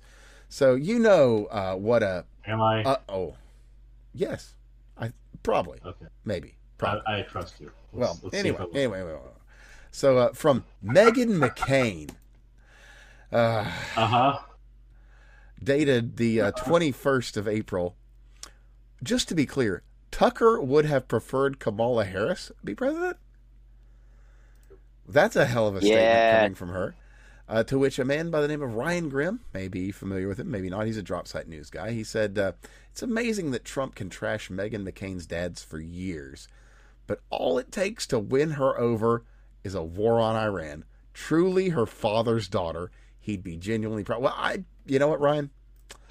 That man knows how to call a spade, and you know what happened? Meghan McCain quote tweeted him with this, and I quote, "Fuck right off." So she doesn't have a reply. She doesn't have a rebuttal. She just has some angry words to spout at him, pointing out As the you truth. do. As you do. What I love about the statement there is, and I've thought about the same thing too, right? There's my theoretical ideal president. Voting for Trump was not voting for my theoretical ideal president. Fair. I don't think it's most people's, hopefully. True. Right. And then on top of that, on top of the theoretical ideal president, you also have, not only is he not that, there's the theoretical ideal of what Trump was, which is different than theoretical ideal president. There's just like what I think he's going to do. Like, okay, and he hasn't quite achieved that. Yeah, right? There's like, kind of a track record that you can look back on, like, okay, do you really? He came down a golden elevator, not a golden beam of light. Come on. Right. So there's like what I was really hoping to see out of the Trump administration, and we haven't quite gotten it. We've gotten a lot of good stuff, but we haven't quite gotten it. And to be fair, then on the opposite side of the spectrum, we've gotten a lot of good stuff that people refuse to admit. Like, there's a lot of really good, long-term, America-changing things that give us a stance from which to fight back against the evilest motherfuckers that ever lived, that he's done, that are undeniable. Yet people are just like, okay, a couple of South African farmers, whatever. And like, I am 100% on board with. On the opposite side of the spectrum, we have, my theoretical worst president, and then we have another portion there that's going to be Kamala Harris what she was running as. Now, is Kamala Harris theoretically the worst candidate I've ever seen? No, that would be absurd and ridiculous. Only hyper-partisans sit there and think. Right? Biden was pretty bad. I think Obama was actually worse. Biden round two is what I was Obama to. 2. Oh, Let's be fair. Yeah. Obama 1, he lied very well. Very well. Yeah.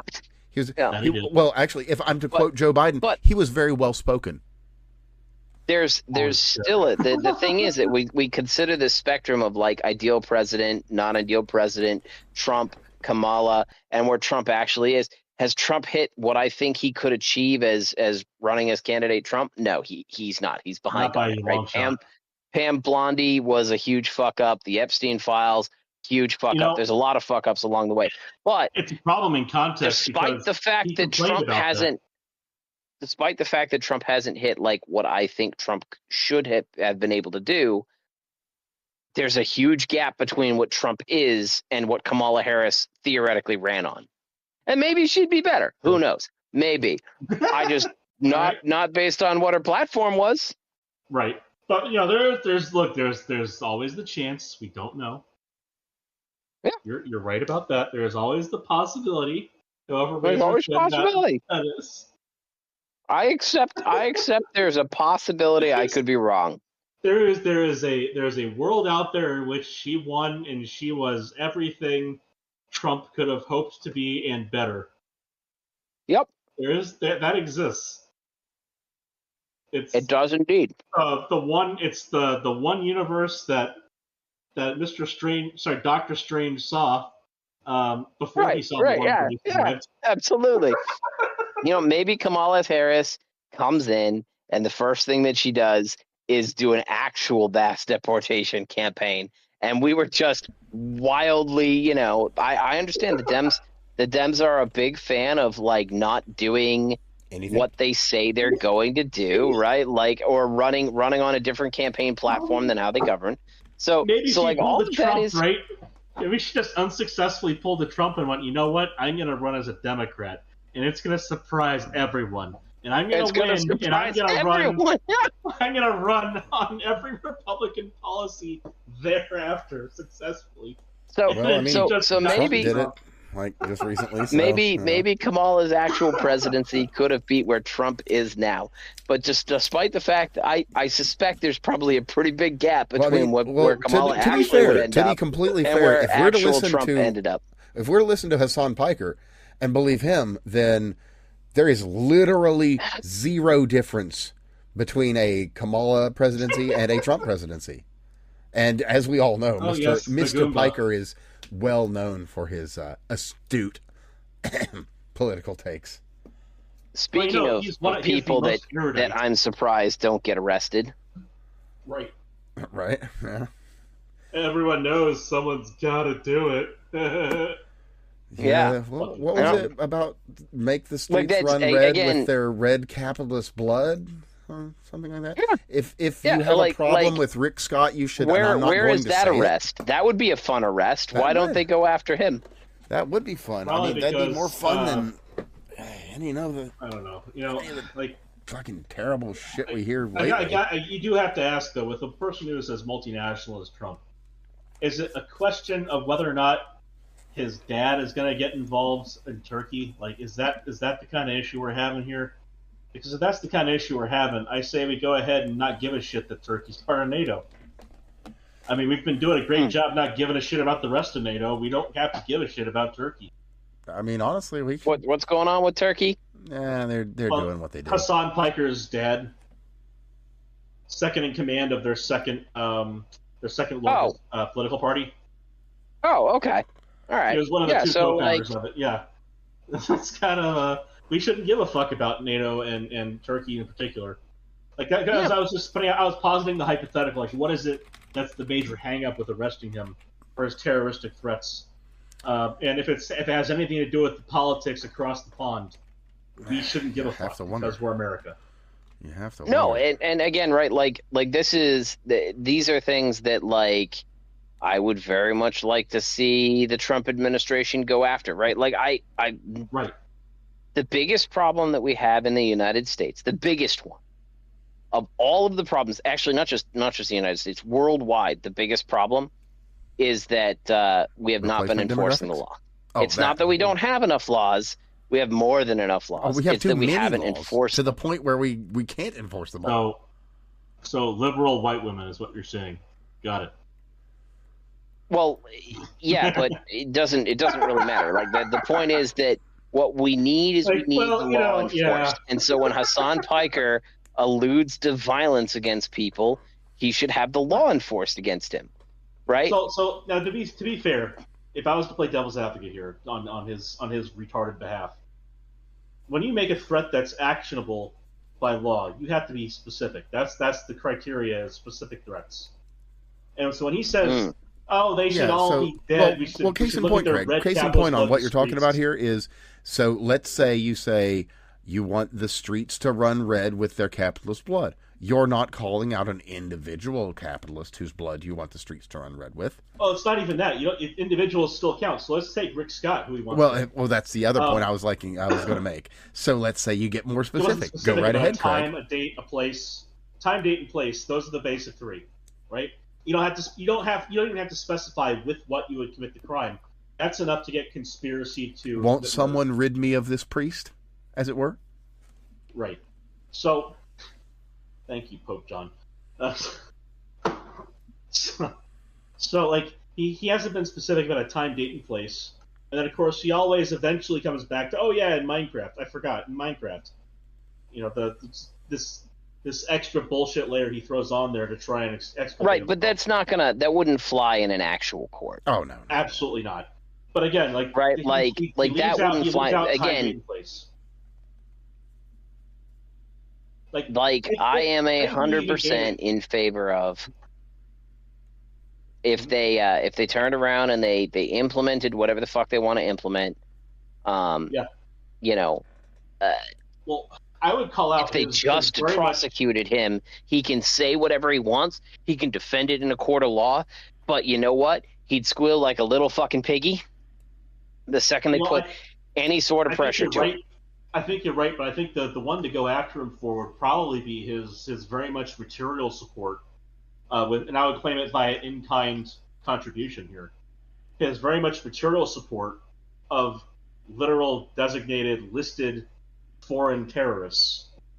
Yeah, and it's not even like it's not at all a reach to make that argument, because he has literally provided airtime on his platform to actual avowed members of internationally recognized terrorist organizations.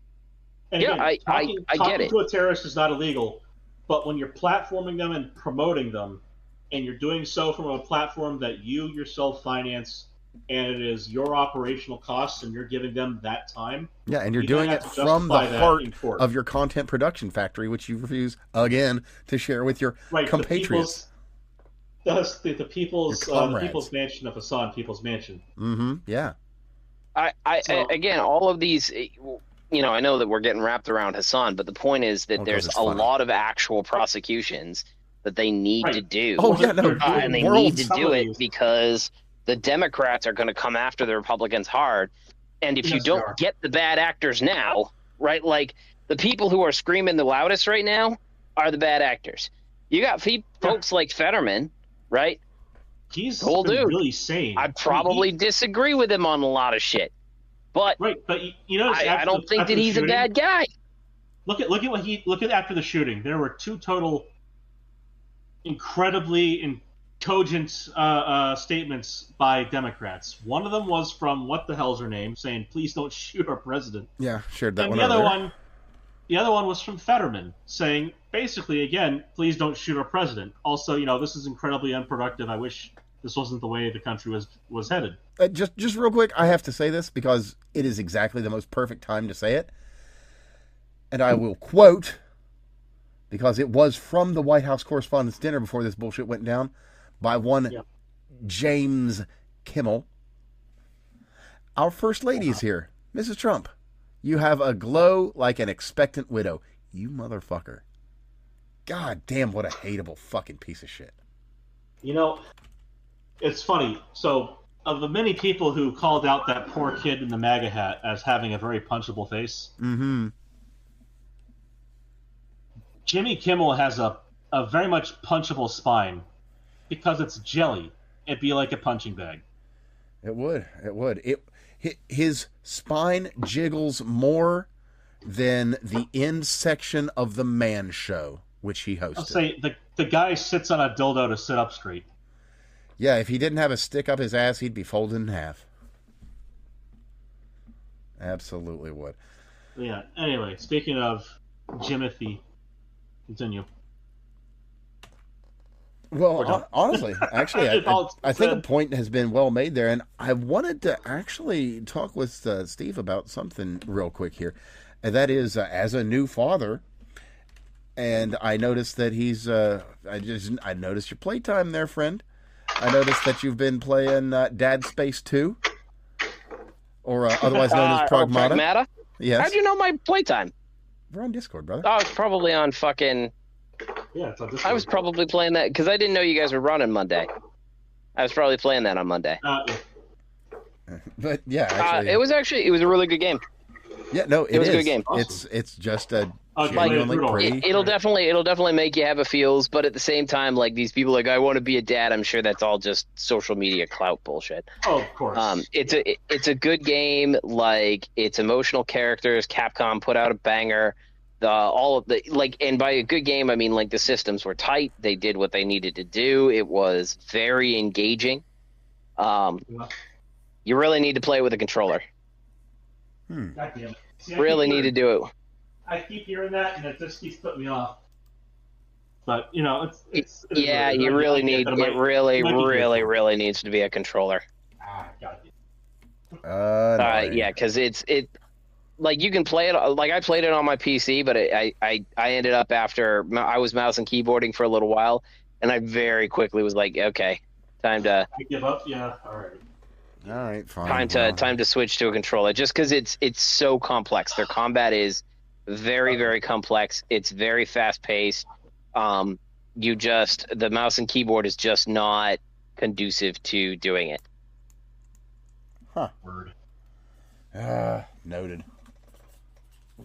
But yeah, it was a great game. It's short.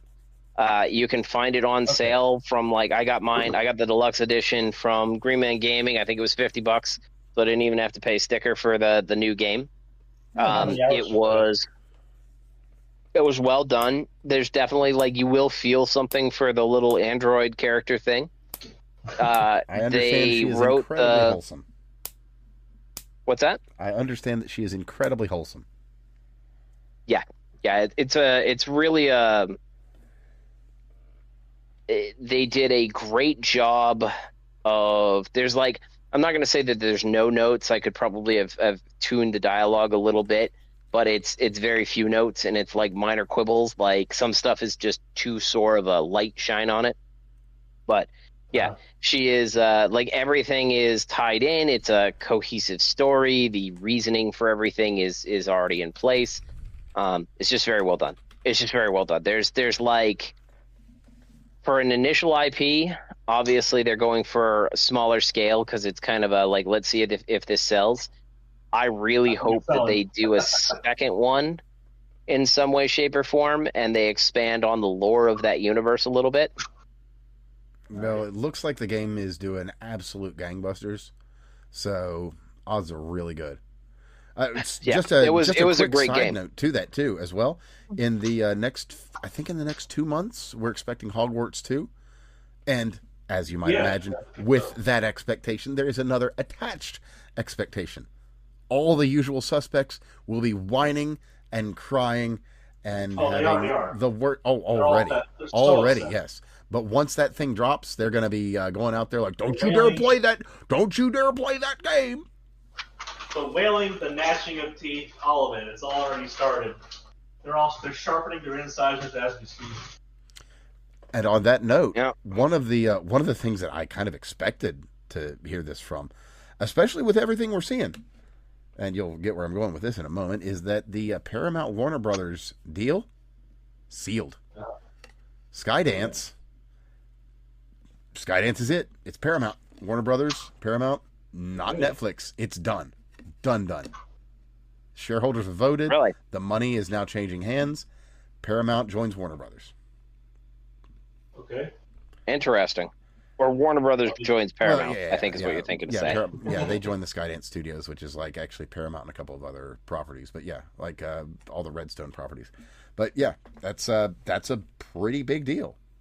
Because it looks like Redstone and the Redstone properties are trying to transition into a more classical form of media management. That is to say, making things that the consumer wants, as opposed to the things that you want the consumer to want. Opposed to the modern audience, huh? Yeah.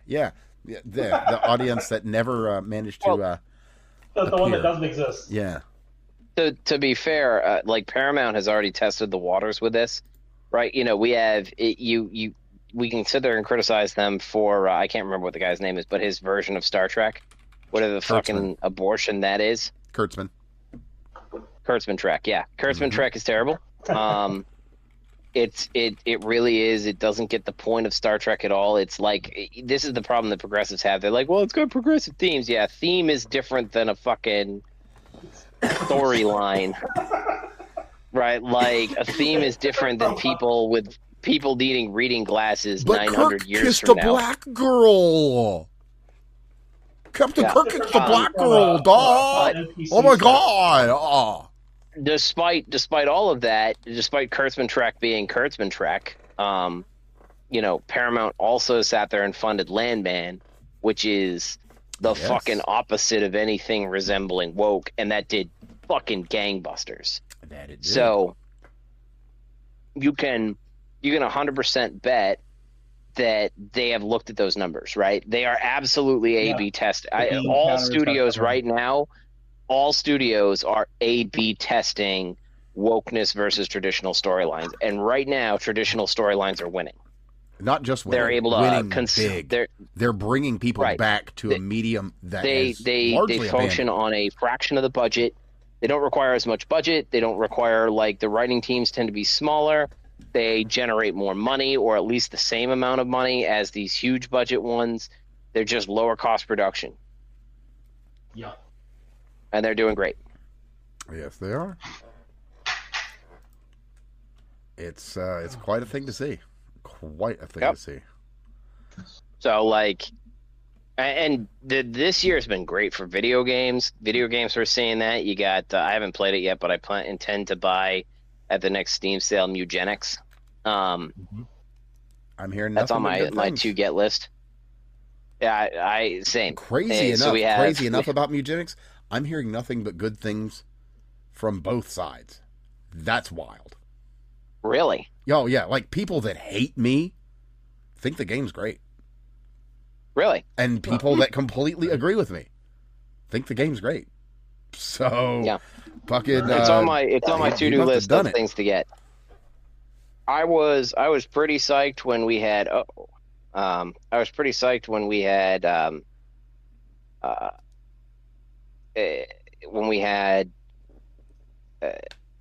Megabonk. Yeah. Pleased with Megabonk. Pleased with a lot of these things. So, and it's been a great year for games. Yeah, actually, there's some good things looking like they're out there. That's true. Oh, and just because it bears mentioning, and we do touch on this every now and then, there is not a new episode of the absolute banger, The Will Stansel Show. The illuminated creator of said show, Emily I'll be right back, Eustace, boys. has dropped a new series. As a matter of fact, the JD Vance Show, and it's something else. There's one scene that's particularly noteworthy involving Peter Thiel and Pete Hegseth. I won't spoil it for you, but it is quite memorable. Edge of my seat already. Well, I'll tell you this: Peter Thiel was on the edge of his seat when he saw a manly man. No. Yes. Don't spoil it, sir. That's all you get. That's all you get. It's worth your while to check it out. And of course, as you might imagine, every single bit as offensive as you can imagine. Now, speaking of being offended and entertainment, we should probably talk about Sony. See, there's been a recent change for the system that has no games, the PS5. And yes, there's been a stupid change. There has. Please. There has. Well, not only does the PS5 have no games, well, if you buy a game after, I think, the end of this month, neither do you. Thereabouts. Pretty much. Yeah. Okay, so I'm being a little bit hyperbolic, but the long and short here is not what they've... hyperbolic. Unfortunately not, actually. So what's gotten into things now is you do your game purchases digitally. If you weren't aware, that's basically how about everything works now. So you do your game purchase. It goes onto your system. You download it, whatever. And then you register it. Now, if you fail to jump through every single hoop, cross every T, and dot every I, and something happens, say you're the battery in your PlayStation, it dies, because there's one in there, keeps your BIOS running. Yeah, your CMOS battery, it dies. Well, any one of these new games that comes with this built-in digital 30-day timer, well, that timer's going to just keep clicking on and clicking on and clicking on. And Destruction Games at Des Games YT went ahead and did a test with Super Meat Boy Forever, a brand new game. Also from Edmund McMillan of eugenics fame. And you'll not believe this, yes, but as a matter of fact, if you don't jump through every hoop, if you don't dot every T and cross every I, yes, I know I got that backwards because this is backwards, then poof, like a fart in the fucking breeze, that game you purchased, sorry, not yours. It's not there anymore. Sorry, not sorry. You made your bed. Enjoy it. Good times, right? Oh, what do we got? Oh, god damn it. Thanks, Bats. All right, so we've got an active shooter situation in East Austin, Texas. Give me 1 second while I get this information together. Holy shit. Of course we do. Only every fucking day do you have this any weekend. Details, or Okay, I'm not looking a at large-scale shooting, right multiple casualties. Man, this scale is really like breaking. This just hit like 6 minutes ago. Not a lot of data. Give me another second here. East Austin. What's the latest on this? Multiple casualties. Large-scale shooting in East Austin. Suspect fled the scene. The one article that was out has been deleted. Man, so this is literally breaking me. I wish I had more for you, but it's just hit. So thanks, Bats. I'd love to have some more data. There isn't more data to have. Huh. Give me just 1 second to double check. See if there's anything. Emergency crews on scene. Large-scale shooting. Multiple casualties. Suspect fled. Rapidly developing. Fled in a vehicle. At large. Okay. And it's funny. I was that's just all I talking got. the other day about I got a location. I'd be okay living. Yeah, that's all I got. That is it. That's it. I got that and a location. If you're curious, it's whereabouts? Around or near East 12th Street, off of near New York Avenue. Off of, I can't see this avenue. Right off of Chicon Street and 12th Street, basically, very, very near those. So if you're in the Austin area, stay fucking safe, stay strapped, and be fucking careful. Jesus. Have we got anything else? No, it's just too breaking. There isn't anything else to give you. I'm sorry. I was just talking to someone else about where to live over in Texas, and I was telling them, I don't want to be in Austin, and now I've got another reason. The Riverwalk is lovely, but damn. It's a great place to visit. The SOR conference I went to in 2024 was in Austin. Great place to visit. I loved walking through town there. It's crazy. It's a cool scene. It's the hippie liberal California town of Texas. I would not want to live there. I could see myself maybe living a bit out of town, but holy shit, would not want to live in town. Right, way too many fucking hippies for me. Yeah, I'm looking, trying to get you anything. Mass shootings. I've got nothing. There is nothing else yet. It looks like it's kind of a downtown area, and all right, so in the city. Yeah, let me see here. Threat is resolved. Oh, okay. So if there is no remaining active threat, then we probably are looking at some kind of gang violence in all likelihood. But just conjecture. Anyway, now you know, and it has been provided. So anyway, let's move on to some good news, because man, we can use it after a fucking mass shooting. Yeah, Jesus. I was gonna say we should move on to good news because I've got little time left. Yeah, fair enough. So, in pretty consistent source of good news, let's take a look in on Steak and Shake. They've made another update to their corporate outlook, I guess. Roadmap. Corporate roadmap. Yeah. That's accurate terminology. If not, it's close enough. That is the right businessese, yes. So, come June 1st, they are switching to 100% grass-fed and grass-finished beef. None of the GMO wheats, none of the GMO oats, just grass-fed, grass-finished just GMO beef. grass. Actually, I don't. No, there is. Shit. I don't think that there are. I was going to say, but generally, you gonna try and call that bluff? No. No, I won't, because I know it exists. That said, usually all the GMO grasses, they're not in the food grass category. They're actually in like decorative grasses and that sort of thing for like sporting venues and that generally kind of going to be in that category. So, promising. And maybe some good news. Fingers crossed, anyway. Fingers crossed. So, what do we got here, man? Hello, boys. Sorry about that. I had a tick on my crotch. Whoo, that's not good. Yeah, that's not good. I hope you can still eat meat tomorrow. Not that meat, but Not my problem up here. I hope it remains not your problem.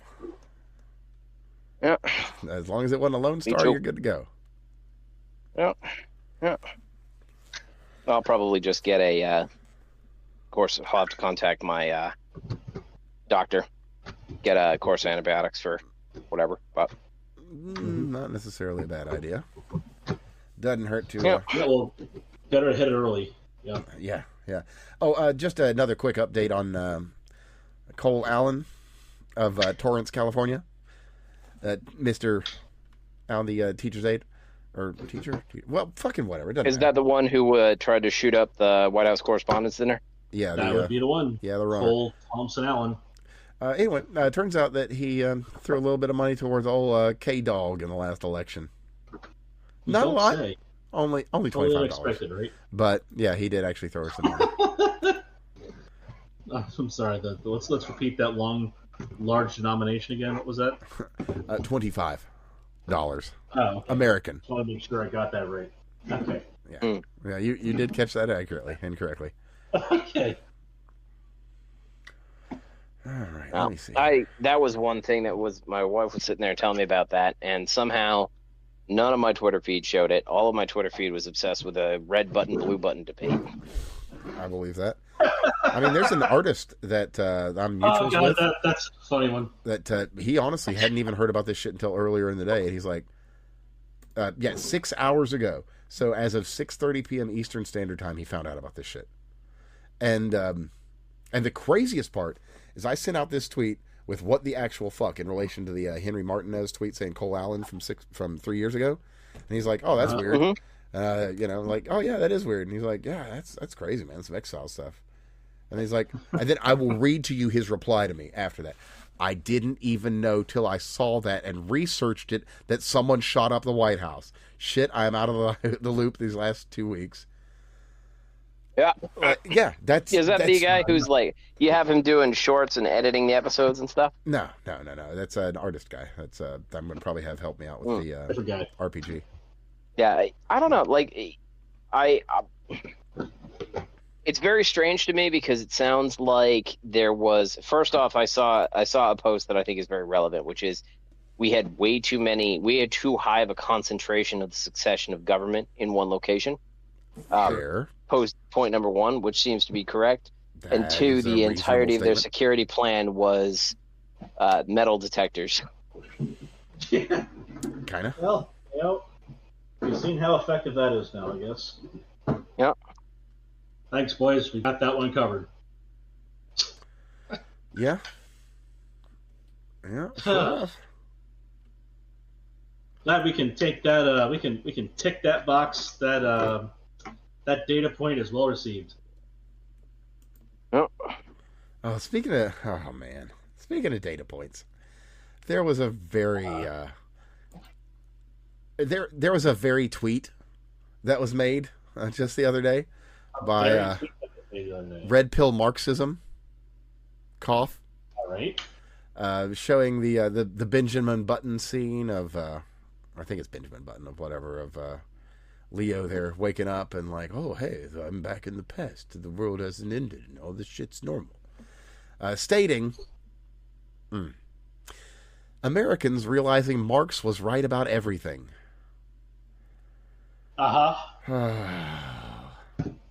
Get the fuck out. That's my answer to that. How can you be so fucking stupid? So, somebody actually did this really, really great reply. It's the SpongeBob, Patrick, and Starman conversation thing, and it's really good. So, you got the Starman over here with I think it's Ingalls, and then you've got Patrick as Karl Marx, and I'll just read it off to you here with Ingalls here going at him. The labor theory of value requires that a product be socially necessary, to which Marx says, yep. And yeah, I mean, that tracks with Marx. To which Ingalls we have again saying, so if I make pies out of berries that everyone in the secluded village is allergic to, then they are valueless because they're not socially necessary. Yep. Says the Marx stand-in, which, that tracks. But if explorers with goods who aren't allergic to the pies and want to trade for them, they have value now because there is now demand for the product. To which our Marx stand-in says, sounds right to me, which, I mean, that's pure logic. And we have our Ingalls here saying, okay, that's supply and demand. So that value is based on subjective preferences people have for product, not the labor that went into the pie. To which we have the Marx standing saying, you don't understand my theory. And that's it. That's Marxist right there in a fucking nutshell. That's a pretty like, there you fucking go. We live in a very silly time. A very, very silly time. Yeah, we live around very silly people. We do. And on that note, we have a new litmus test of sociability, the mailbox test. This one dropped just a few days ago. Yes, we do. And there's a fella, lives out in the middle of the woods, has a mailbox, and if you haven't lived in America out in the middle of the woods, it has been destroyed undoubtedly numerous times by kids driving by it with something. And so they beat it with a baseball bat or a crowbar. It's very common. They go speeding by and thunk, and it's mailbox golfing. Yep. Well, it's never gone. It's such a hoot until you find the one genius who strikes the wrong mailbox and ends up with some, what we might say, severe tennis elbow. Mm-hmm. In the ER. And that's where I've engaged with several of these smart people. A jarring experience, if you will. Oh, well, jars are one of the few things they will certainly be incapable of opening for the next 10 years. Oh, a little bit. It does not. Well, it's not a good thing when your wrists turn to powder. But anyway, they have to use one of those the Soylent bottle openers. You know the thing I'm talking about? Oh yeah, we actually talked about that because there are people that are actually not strong enough to open a Soylent bottle and require assistance. Probably because they've been drinking from Soylent bottles. Let's be real, but. Yes. Anyway. So long and short here is, if you've been out in the country, you know what we're talking about. Kids they do that. Kids be kids. And to be fair, there's no racism here. There's white kids do it, black kids do it, Mexican kids do it. It's just a thing that happens out in the. And they're all retards, is what they are. Yes, pretty much. Ne'er-do-wells, if you will. So. Of that age. So what we have here is we have a nice shaft driven into the ground there. It looks like a metal pipe, and then a mailbox on top. Of the larger variety, one of the ones that can hold packages. But then the mailbox is open, and you can see that actually it's not quite as big on the inside as it is on the outside. A bit of an opposite TARDIS, a smaller area inside with which to hold mail, but not because of a trick of space and time. No, sir, at all. It's actually got a space in the middle for your mail, and then the rest of it is concrete. I'll let you ruminate on that for a minute. As a matter of fact, in the picture here, you can even see that some soul has learned that this mailbox is non-standard. You could say he. There's a dent. The truth rang true for him. Oh, all the way through and to the teeth. Yes. And golly, I used what to did love he watching do to me some get Tom and that? Jerry. Well, some kid was driving down. So picture the scene. You've got a mailbox made of metal and cement. Some kids are driving by at, say, 30, 40, 50 miles per hour. One of them is leaning out the window with a baseball bat. He lines up as they're passing, and dang! And let's just say the mailbox won. Oh, it did. And his if you've ever hit something that powder. if you've ever struck an immovable object with your unstoppable force of the wrist while traveling at speed. And the immovable object won, if you've never experienced that ring down, let me tell you, you'll feel it to your tailbone. You will, top to fucking bottom. You'll feel that shit in your toenails. toenails. I have not been in that situation where I've decided to try to smash something. You know, probably was. I haven't done that with the mailbox, but I have done that with a tree, and I can tell you, it doesn't feel good if you're standing still. If you're doing it at 30 miles an hour. It feels even less good. Indeed. But the reason I bring this up is because this is a new test, and we have at the Blessed Salt, which has provided the test criteria for us. I'll just read the tweet because, well, I had my bike parked here, but now my bike is gone. But someone who didn't have a bike, you know where I'm going with this. Anyway, this post is an excellent litmus test for understanding of just war theory. Oh, is that a chance? Is that so? All right, let's continue. Despite the fact that I can see how effective this would be, I must oppose it because the damage it would do to my enemy, who bashes in my mailbox, would far outweigh the good of saving my mailbox. Its disproportionality is opposed by our duty in charity and even justice to watch out even for the good of our enemies. Yes, by the way, so I have a guy by the name of bashed. Branca went through this as far as the legal aspect of it, of whether or not it does harm, et cetera, et cetera. It is not considered a booby trap. No. At all, period, ever. It is, in fact, considered quite the opposite. You see, booby trap requires that someone otherwise doing non-nefarious actions of a non-malignant mens rea, so to speak, would otherwise be harmed by performing the same action in a normal course of their day. And the problem is here, somebody would have to be doing something very much illegal and very much outside of the ordinary course of the normal day's actions. Quite substantially so. Even there is no legitimate reason for a person to find themselves in the situation of an ass-to-mouth ring down.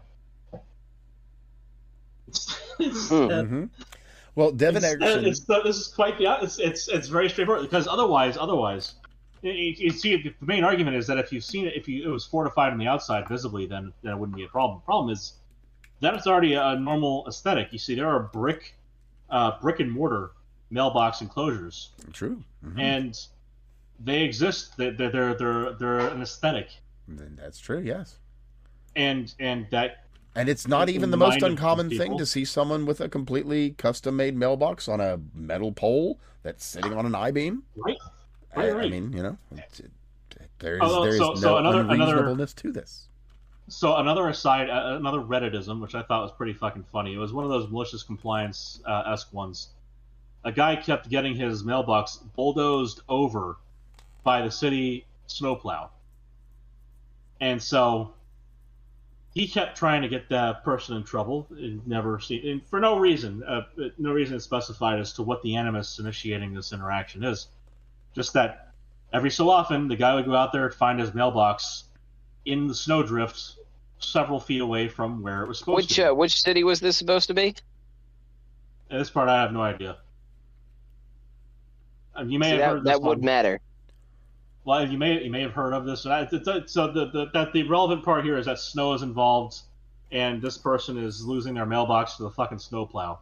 And the mailbox, in their yard where it's supposed to be, etc. So this person decides to drive an I-beam down into the ground, sunk like 4 feet and cemented in. Sounds like a way to make sure your mailbox is secure. On the way to their front door to walk out for the day and go to their job, here's a horrible mess of noise, tearing metal and shrieking.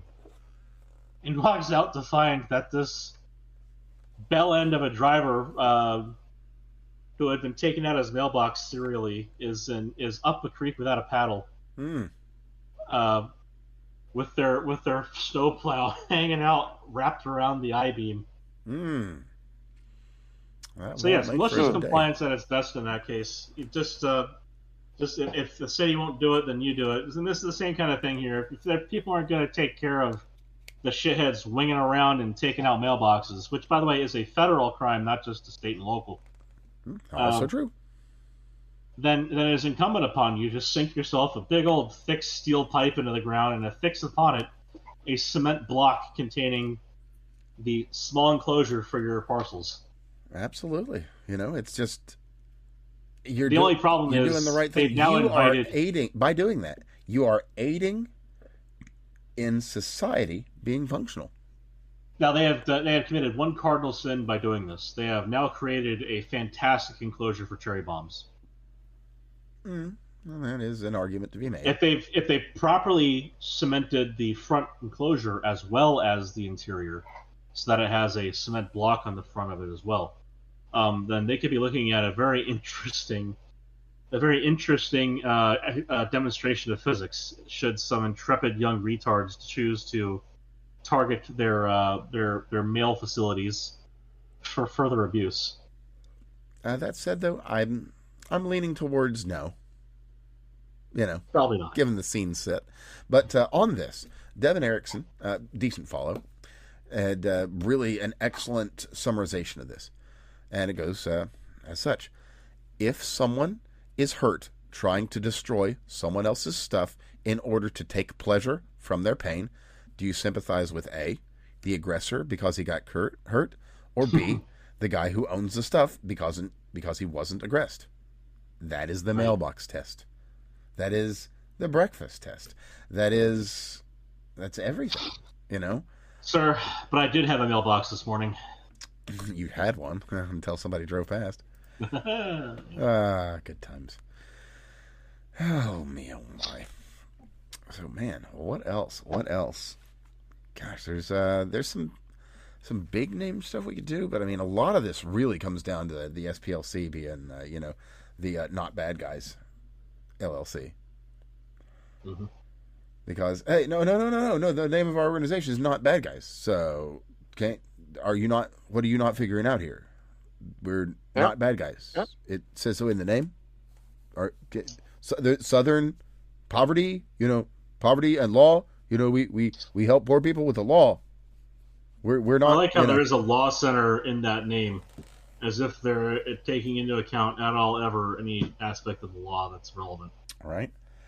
So in kind of sad news. Oh, actually, I do have some really good news. But in some sad news, Spirit Airlines at this time, unfortunately, there is not a competing bid from American Spirit Cigarettes. I had held out hope that one of the greatest marketing opportunities made itself apparent in the world, but oh well, because we could be flying American Spirit. That's all I'm saying. Anyway, so something we've actually reported on at least a little bit here and there is, because we do touch on culture here, Coyote versus Acme. It's going to happen, despite everything. As a matter of fact, it's going to be out on August 28th, and from what I can see, it looks okay. It looks like they just made a Looney Tunes movie with some real people in it.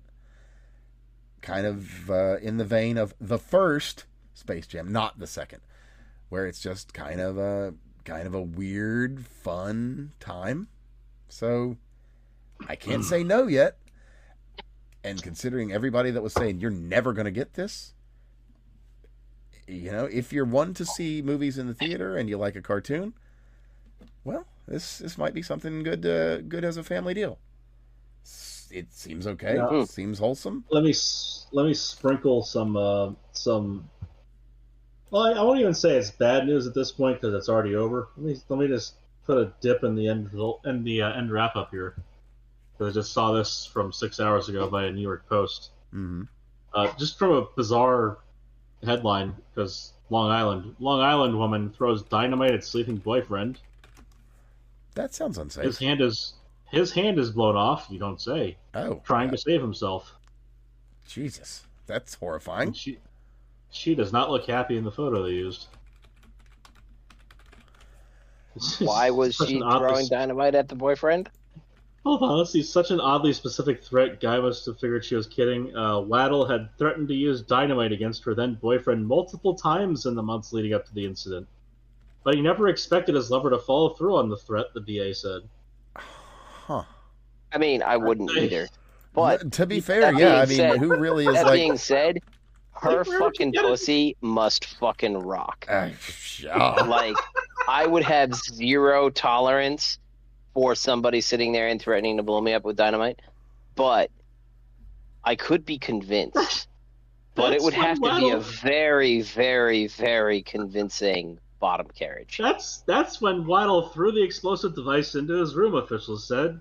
The boyfriend woke up a little while later to a hissing sound, and then saw a flame on the floor that he couldn't put out as time ticked away, police said. He tried to pick it up and toss it outside, but the makeshift bomb exploded and blew apart most of his hand, police revealed. Jesus. It's just... Okay, so it was an IED. It wasn't actually dynamite. That's good. Yeah, but just nitroglycerin imagine is a waking up and going, "Where's acquire, the snake? Holy shit! There's fire!" Oh my god. Well, that's horrifying. Again, she must have an amazing fucking pussy. Oh yeah, like this, like I don't even have she words. Must like really the snatch of snatches. There has to be a level of ball drainage that happens in the interactions with that woman that makes you go, you know what? It's okay. Actually, it's worth the risk. I mean, yeah, I mean, she we must be talking. We must be talking about a 10-10 on the crazy hot matrix. Basically, that's what we got to be dealing with here. Let's see. Do I go low 5 or do I risk dynamite tonight? Right.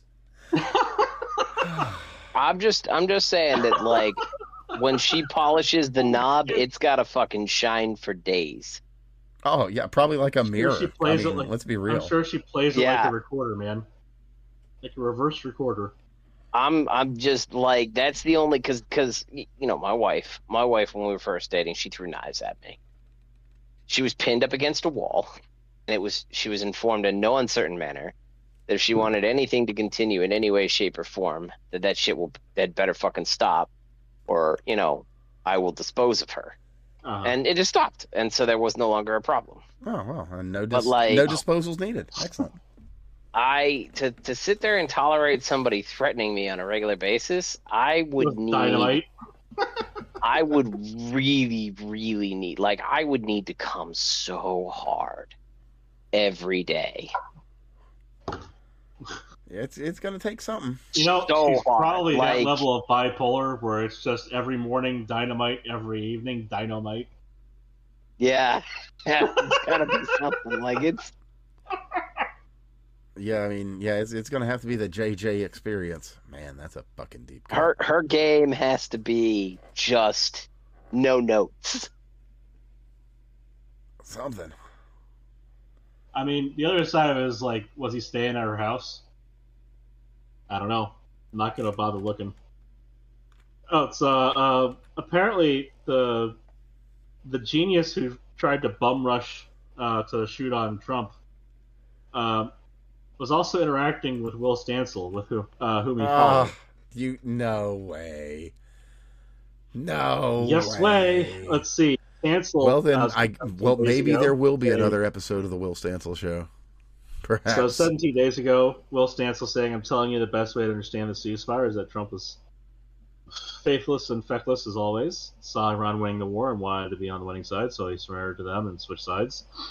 To which one Cold Forest said Blue Sky responded, or quoted with response, "Trump is literally one of those villains that if you beat his ass hard enough, he'll join your team. Don't really have any other insights to this. It's not really an actionable cause. No way Schumer just canes him into acting his age, but it would probably literally work on him. You know, it doesn't seem to have worked on him, but I'm guessing it's going to work on this gentleman. Don't know if you have that photo to pull up with the intrepid Don Lemon, showing him how to be a journalist. Well, you know, Don, he's on top of things. He's got his finger in the pulse, on the pulse. Sorry.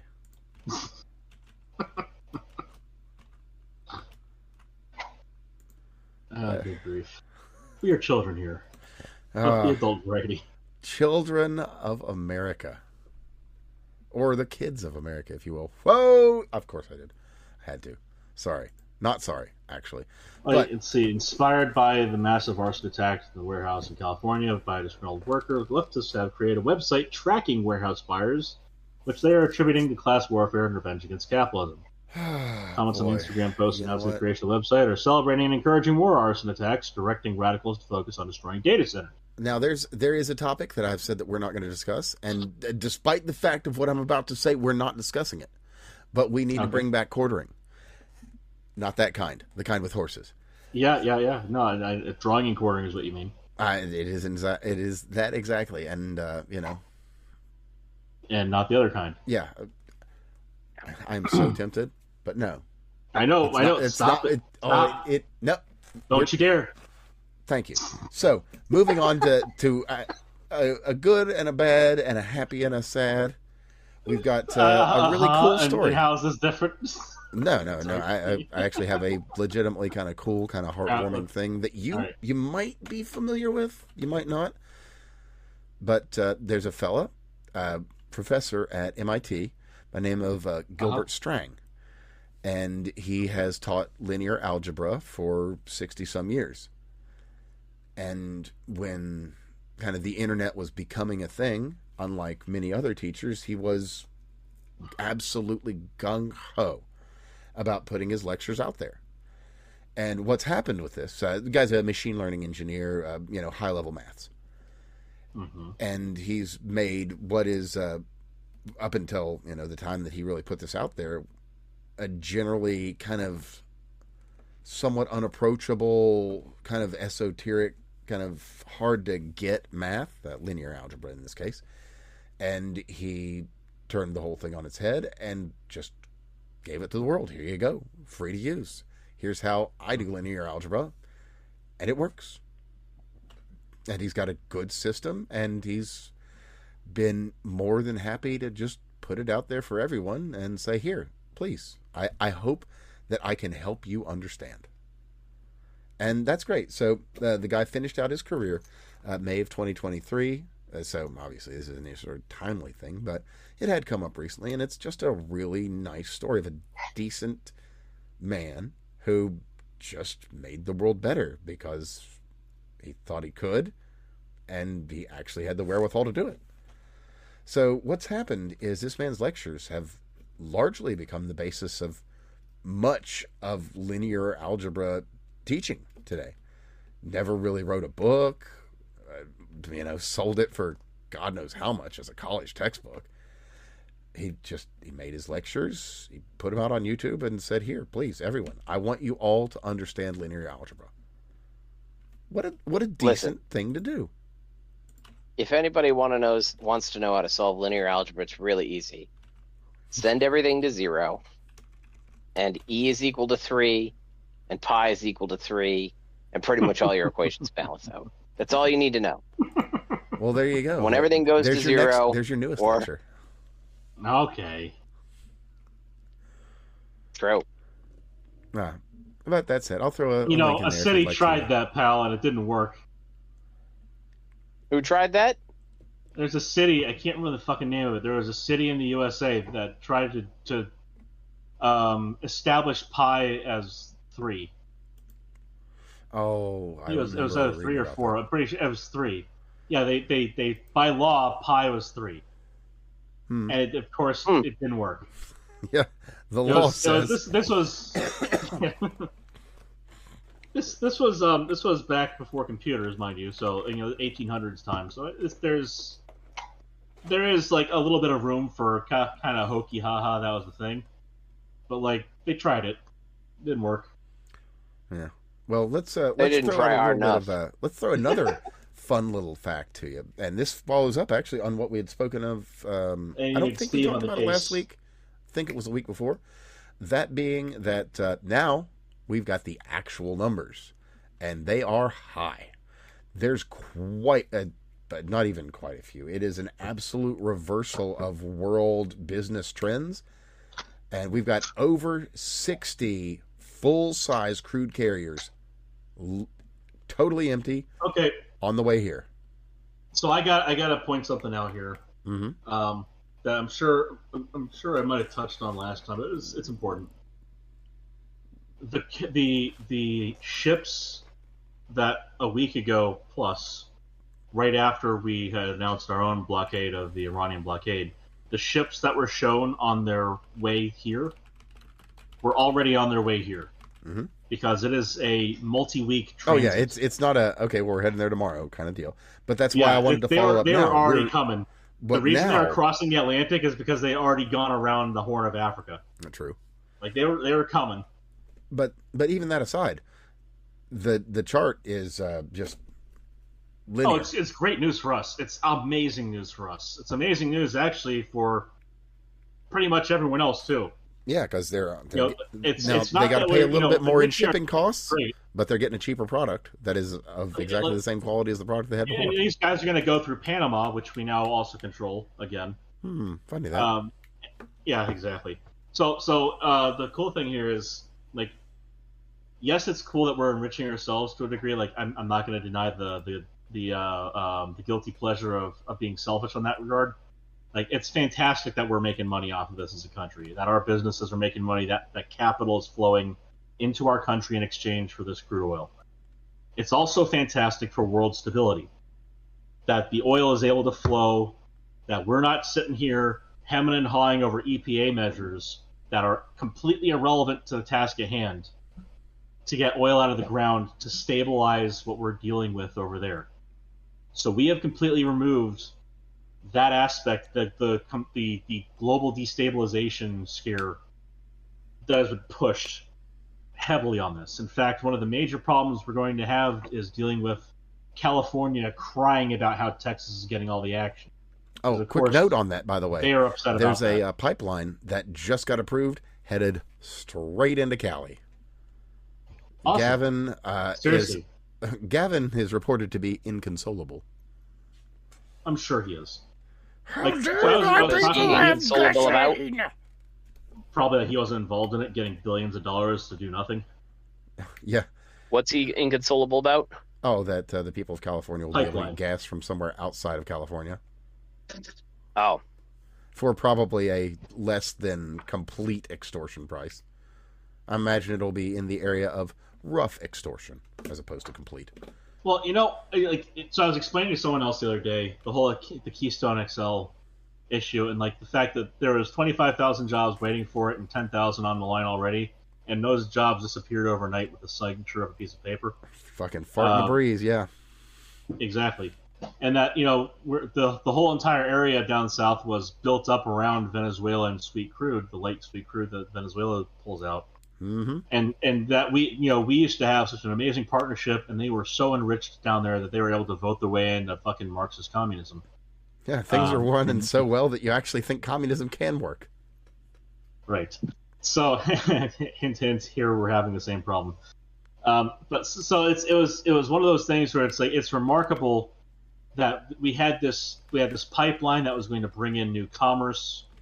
Just because we built our infrastructure out on that stuff and we have to run it inefficiently without it doesn't mean it's not running. It is. It's absolutely running great. It's just that it would run better with the Venezuelan sweet crude it was designed around flowing into it as well. And in the meantime, we can pull down this stuff from the sands up in Canada, and we can deal with that stuff. Sure. And we had thousands, tens of thousands of jobs waiting to go, and we had to get rid of it because reasons. But there's a chance to bring that kind of economic boom back into not just our country, but multiple other countries. Namely, we have Venezuela and surrounding areas, so Brazil, Colombia, Ecuador, and so on. And then you also have Panama, significant increased commerce in Panama, provided they can keep up on their water flow to keep the boats flowing through. But if not, then through Mexico. Like we can do pipelines through Mexico to do port to port piping of materials, and even maybe include refining capacity down there. Like we have the ability to build out additional infrastructure to enrich not just ourselves but all of our neighbors. Like just within our hemisphere. And we've also been, oh so kind to countries that would love to have nothing to do with us now that we've done their fucking job for them across the pond. Looking at you, Ireland, dumbass motherfuckers. What a fucking shit show. We're willing to not only handle the part where we said, hey, NATO partners, would you like to help? And they say no. We say, okay, well, we got it anyway. And we say, you know what? While you guys are having issues with this, and as we said, why don't you guys come and secure your oil source over here? We'll let you do it. We'll step back and let you handle this stuff your own way because you're griping about it. Not only were we saying that, giving them the reins as they saw fit, we also said, you know what, while you're doing that, we'll sell you oil at not an extortion price, just to keep you guys afloat as you're handling your business. They couldn't take that either. That's a slap in the face to them, apparently, that we're willing to do them that fucking favor. Well, it's not a favor. They'd have to buy from America. How horrifying the thought. Yeah, as opposed to not being allowed to buy, because that was the next step. Well, that's... Well, that only lasts so long, though, Craig, because there's Russia, and Russia will sell to them. Yeah. And they will pay more, even though they said they hate Russia. Yes. Before they will willingly go to us, because... something. Again, they'll be funding both sides of the Ukrainian war, because why the fuck wouldn't they? It is dumb. It's an amazing. So. I have the opportunity to speak to a wonderful Polish gentleman, about things like this, who's in the area, and just via Canada, an American, fantastic guy. And it's just funny because we're talking about this, and he mentions Zelensky, and I'm like, yeah, that motherfucker. Oh, that cokehead. He's not right. It's just like and the thing is, there's the issue is, there's Russian aggression involved, certainly, and you can talk about the ethnicity of people and blah blah blah blah. But when it comes down to it, we're talking about like Zelensky, and we mentioned this before. Like the one thing Ukraine absolutely should never have allowed to happen in the propaganda war that came fallout of this was for Russia to be able to pluck from their popular culture of the day, the media passing through the country, so many examples of reasons why they should have gone into Ukraine to do exactly their stated mission of denazifying the area. Yeah, because that was one thing I brought up, and as I said, they had the Azov battalion, which a bunch of methed up neo-Nazis. Yeah. It's just fucking wild. And they had no control over it because they needed the extra manpower. The craziest, I've got to chime in real quick because I've got a friend from Ukraine who ran and is in Poland now because he was probably going to. Shit was. Well, yeah, he would have been drafted, and he was an Eastern Front kid too. So yeah. Oh shit. Yeah, no, it was done. So he fled to Poland, and even to this fucking day, he's a big Ukraine guy. Still. And it's like, even in all this, it's like you know how bad it is, how bad it was, and how everything is. And the reason I bring this up is when all of this first was kind of popping off, I talked to him about Azov, and he's like, those guys are just a bunch of fucking poser, loser, nobodies. Sure, even if they are. Well, and then they weren't. And now you should hear him talk about them. He doesn't speak of them so poorly. It's unfortunate. It's like I said, it's amazing that they seeded the propaganda war in such a. A lot of it too. There's a lot of similarities in this and Trump. It's like of all the things that people come after the guy, it's like he rapes kids. No, there are allegations of that which have been disproven. Why don't you say something about all the fucking money he's stolen? about all the bills he hasn't paid. Well, I don't want to talk about that. That's not sexy like raping kids. What the fuck is wrong with fucking people, Greg? What the fuck is wrong with people? Well, the average person's IQ is 100, and half of them are dumber than that. Yeah, and that's without even getting into Somalis. Anyway, let's... Yeah, we've been importing a lower fraction. Yeah, reading that average going down by a fucking day. Jesus. Anyway, we're trying to close on high notes. We're trying to close on high notes, and I've actually got two cool ones. So the first one, let me just copy the link here, is a very one of those holy shit, why didn't I think of it obvious things. So somebody 3D printed a large scale circuit board and then leafed it. Duh. Why has no one thought of this before? You print out. Oh, there's lots of people who've thought about it. Well, somebody went and did it. That's something I was gonna try to turn a 3D printer into, but it's kind of a pain in the ass to do. Here you go. Just check staff chat whenever you get a minute. Somebody did it, and it's cool. They did it with copper leaf. Easy peasy. Just put it on there, cut out the extras. I mean, honestly, with the right backing, you could do it even easier than that. Just like press it down and like rub it a few times, and everything's gonna fall off that didn't adhere. Like, damn, what a great idea. So yeah, somebody made a cool little breadboard, custom circuitry and everything, and shaboom shabam, there you go. I was actually thinking that a really good way to do it would be to sit there and basically what the hell's it called? Electroplate. Also not a bad idea, yeah, because you can mask and all so the rest you have of the nozzle, and it's just a bead of fluid that you constantly put on through. And you put an electric charge on both things, and then you could electroplate from one surface to the other. Oh, are you talking about 3D printed shape? You talked about that PCB, the 3D printed PCB the video you saw. I don't know if I saw that video. That's not you, Evan, because that snippet was actually from a longer video. I don't remember which channel it was. I saw it about a month ago. But it's so the cool thing is the idea is that you can print out your raised traces, and then you can just go ahead and use conductive copper tape. So the tape itself is copper, the backing of it. The adhesive has above percolation threshold packing of copper shards in it. So just shredded up bits of copper.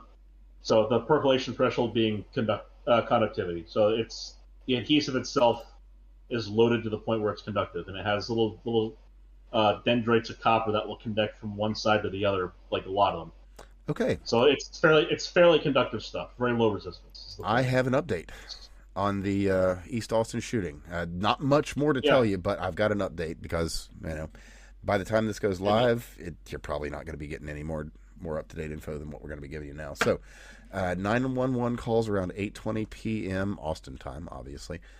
Shots fired at a residential area. When officers arrived, they found 6 people shot, 1 dead at the scene, several others rushed to the hospital. The suspect is described as a male in his 20s with black hoodie, fled on foot. Manhunt is underway. No identities released, no motive released. It looks like it may be related to a dispute, so possibly gang or personal. So there's not going to be much more data on that other than just confirmation of what I just told you. So there you go. Now let's not end with that because that's kind of a not great. Yeah, let's not dwell on that. We should end. So just a real quick, California sucks, but New York kind of sucks even more. They're working on a 3D printer bullshit thing that'll make sharing files a felony. What the fuck are you doing? But everything in Mondani's New York is retarded these First days. Amendment and Fourth Amendment violations that's going around with these dumbass motherfuckers. It is. And same thing with like the cars and there's plenty more. The quote age verification, these ID laws that are coincidentally going around.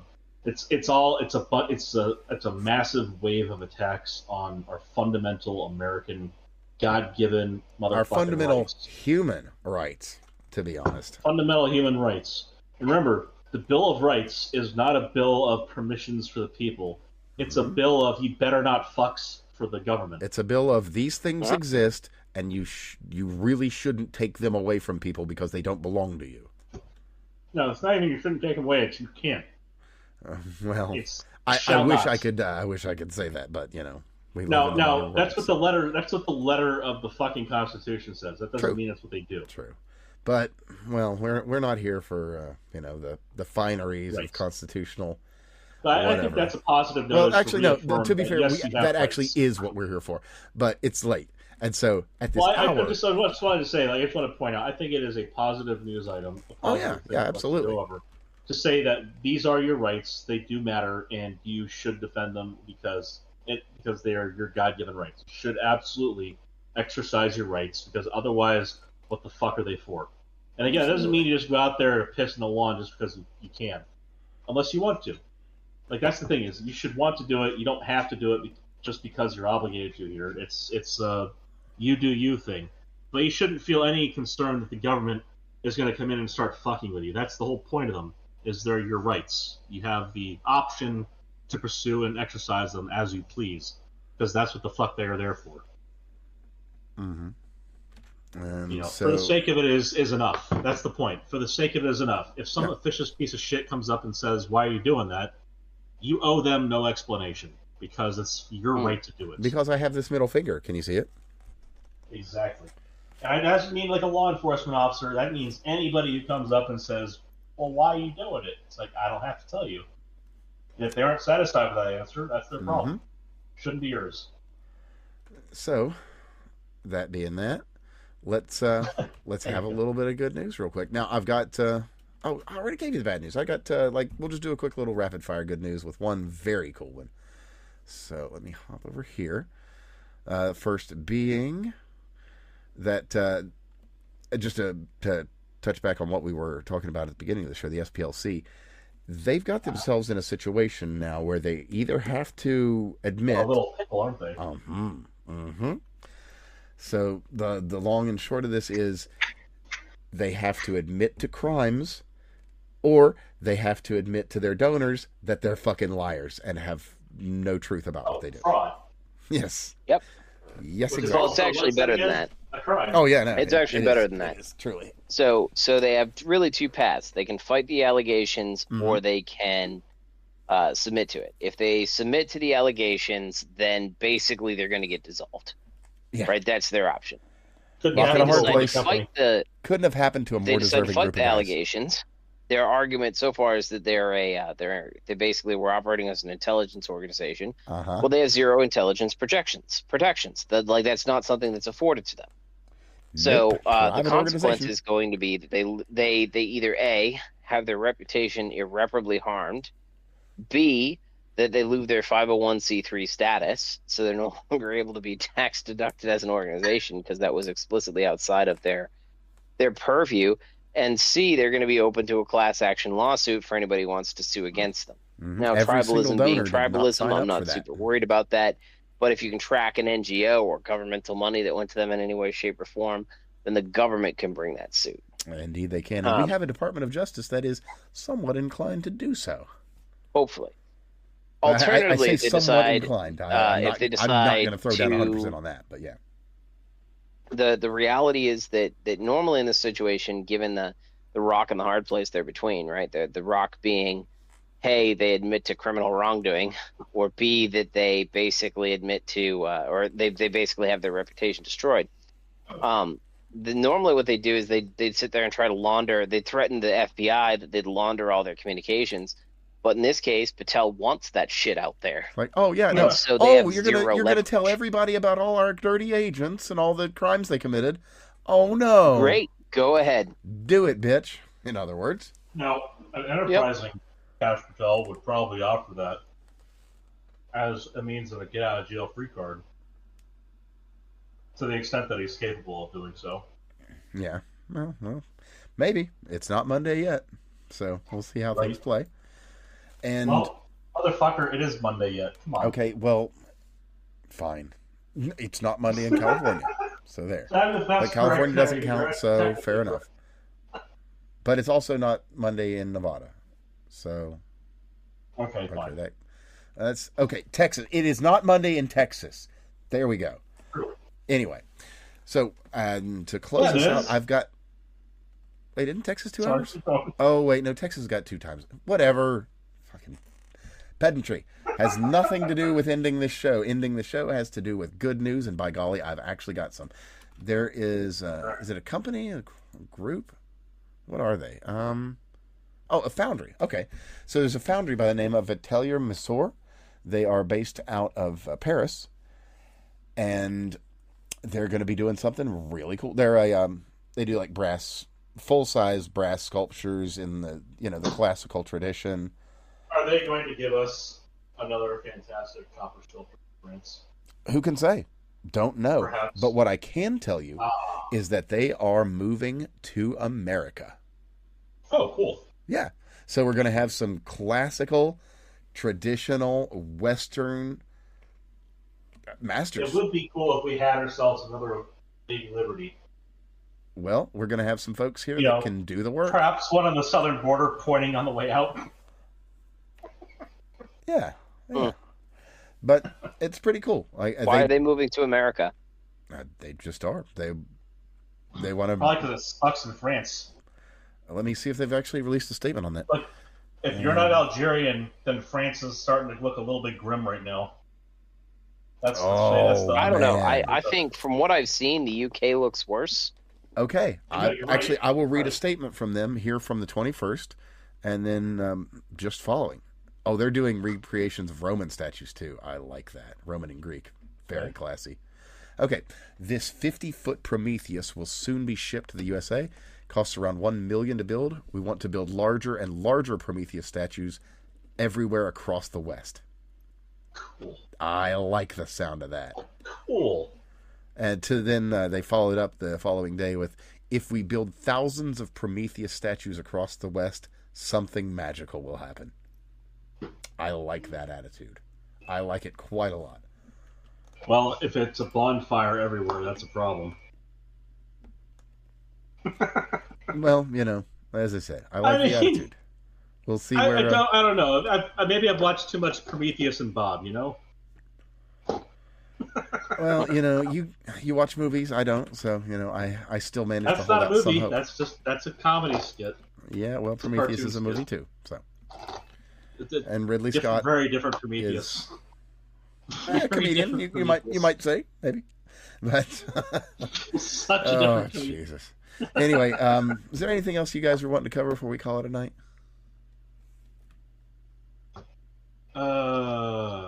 Let's see. Because I know we've hit most of our high points. No, I'm pretty good. Pretty sure I just want to cover my ass in bed. All right, well, you get them covers, and you get them ready, my brother. So we'll call it a night then, and everybody, it has been an absolute pleasure having you here. We'll be back again, if not right on time, shortly thereafter. Keep your eyes peeled, make sure you haven't got any secret SPLC dagger wielders coming up behind you. Because they very well might. What a crazy world we've got. Indeed. So keep your head on a swivel and your eyes peeled, because legitimately it's real crazy right now, and real crazy people are doing real crazy shit. And if you're listening really here, you're smart enough to know that it's dangerous out there. And the last thing I ever want to find out is that a listener had something terrible happen to him. Because if you're here, we only have one. That's why. Yeah, we don't count. You say that, but man, actually, like, all bullshit aside, we've had some really decent grove this year. Hey, the growth that I've that I like at the beginning of every year that I've said, hey, this is going to be our year. Where's my money, Evan? What is this? You get the checks. Checks? Oh yeah. You got a blue check. You've already got one. You're good to go, motherfuckers. But anyway, everybody. If you fund my blue check, then you'd have a point. Well, actually, that's very fair. I'm still waiting for mine to be funded by anything other than my own dollars. All right. So anyway, everybody, it's been a pleasure. You can find my man Steve there at Ratman720. You can find Craig at CraigBob99. I'm Evan at That Fake Guy Dan. Everybody, it's been a pleasure. As always, share it everywhere. Tell everybody to listen, and leave a comment too. It can't hurt.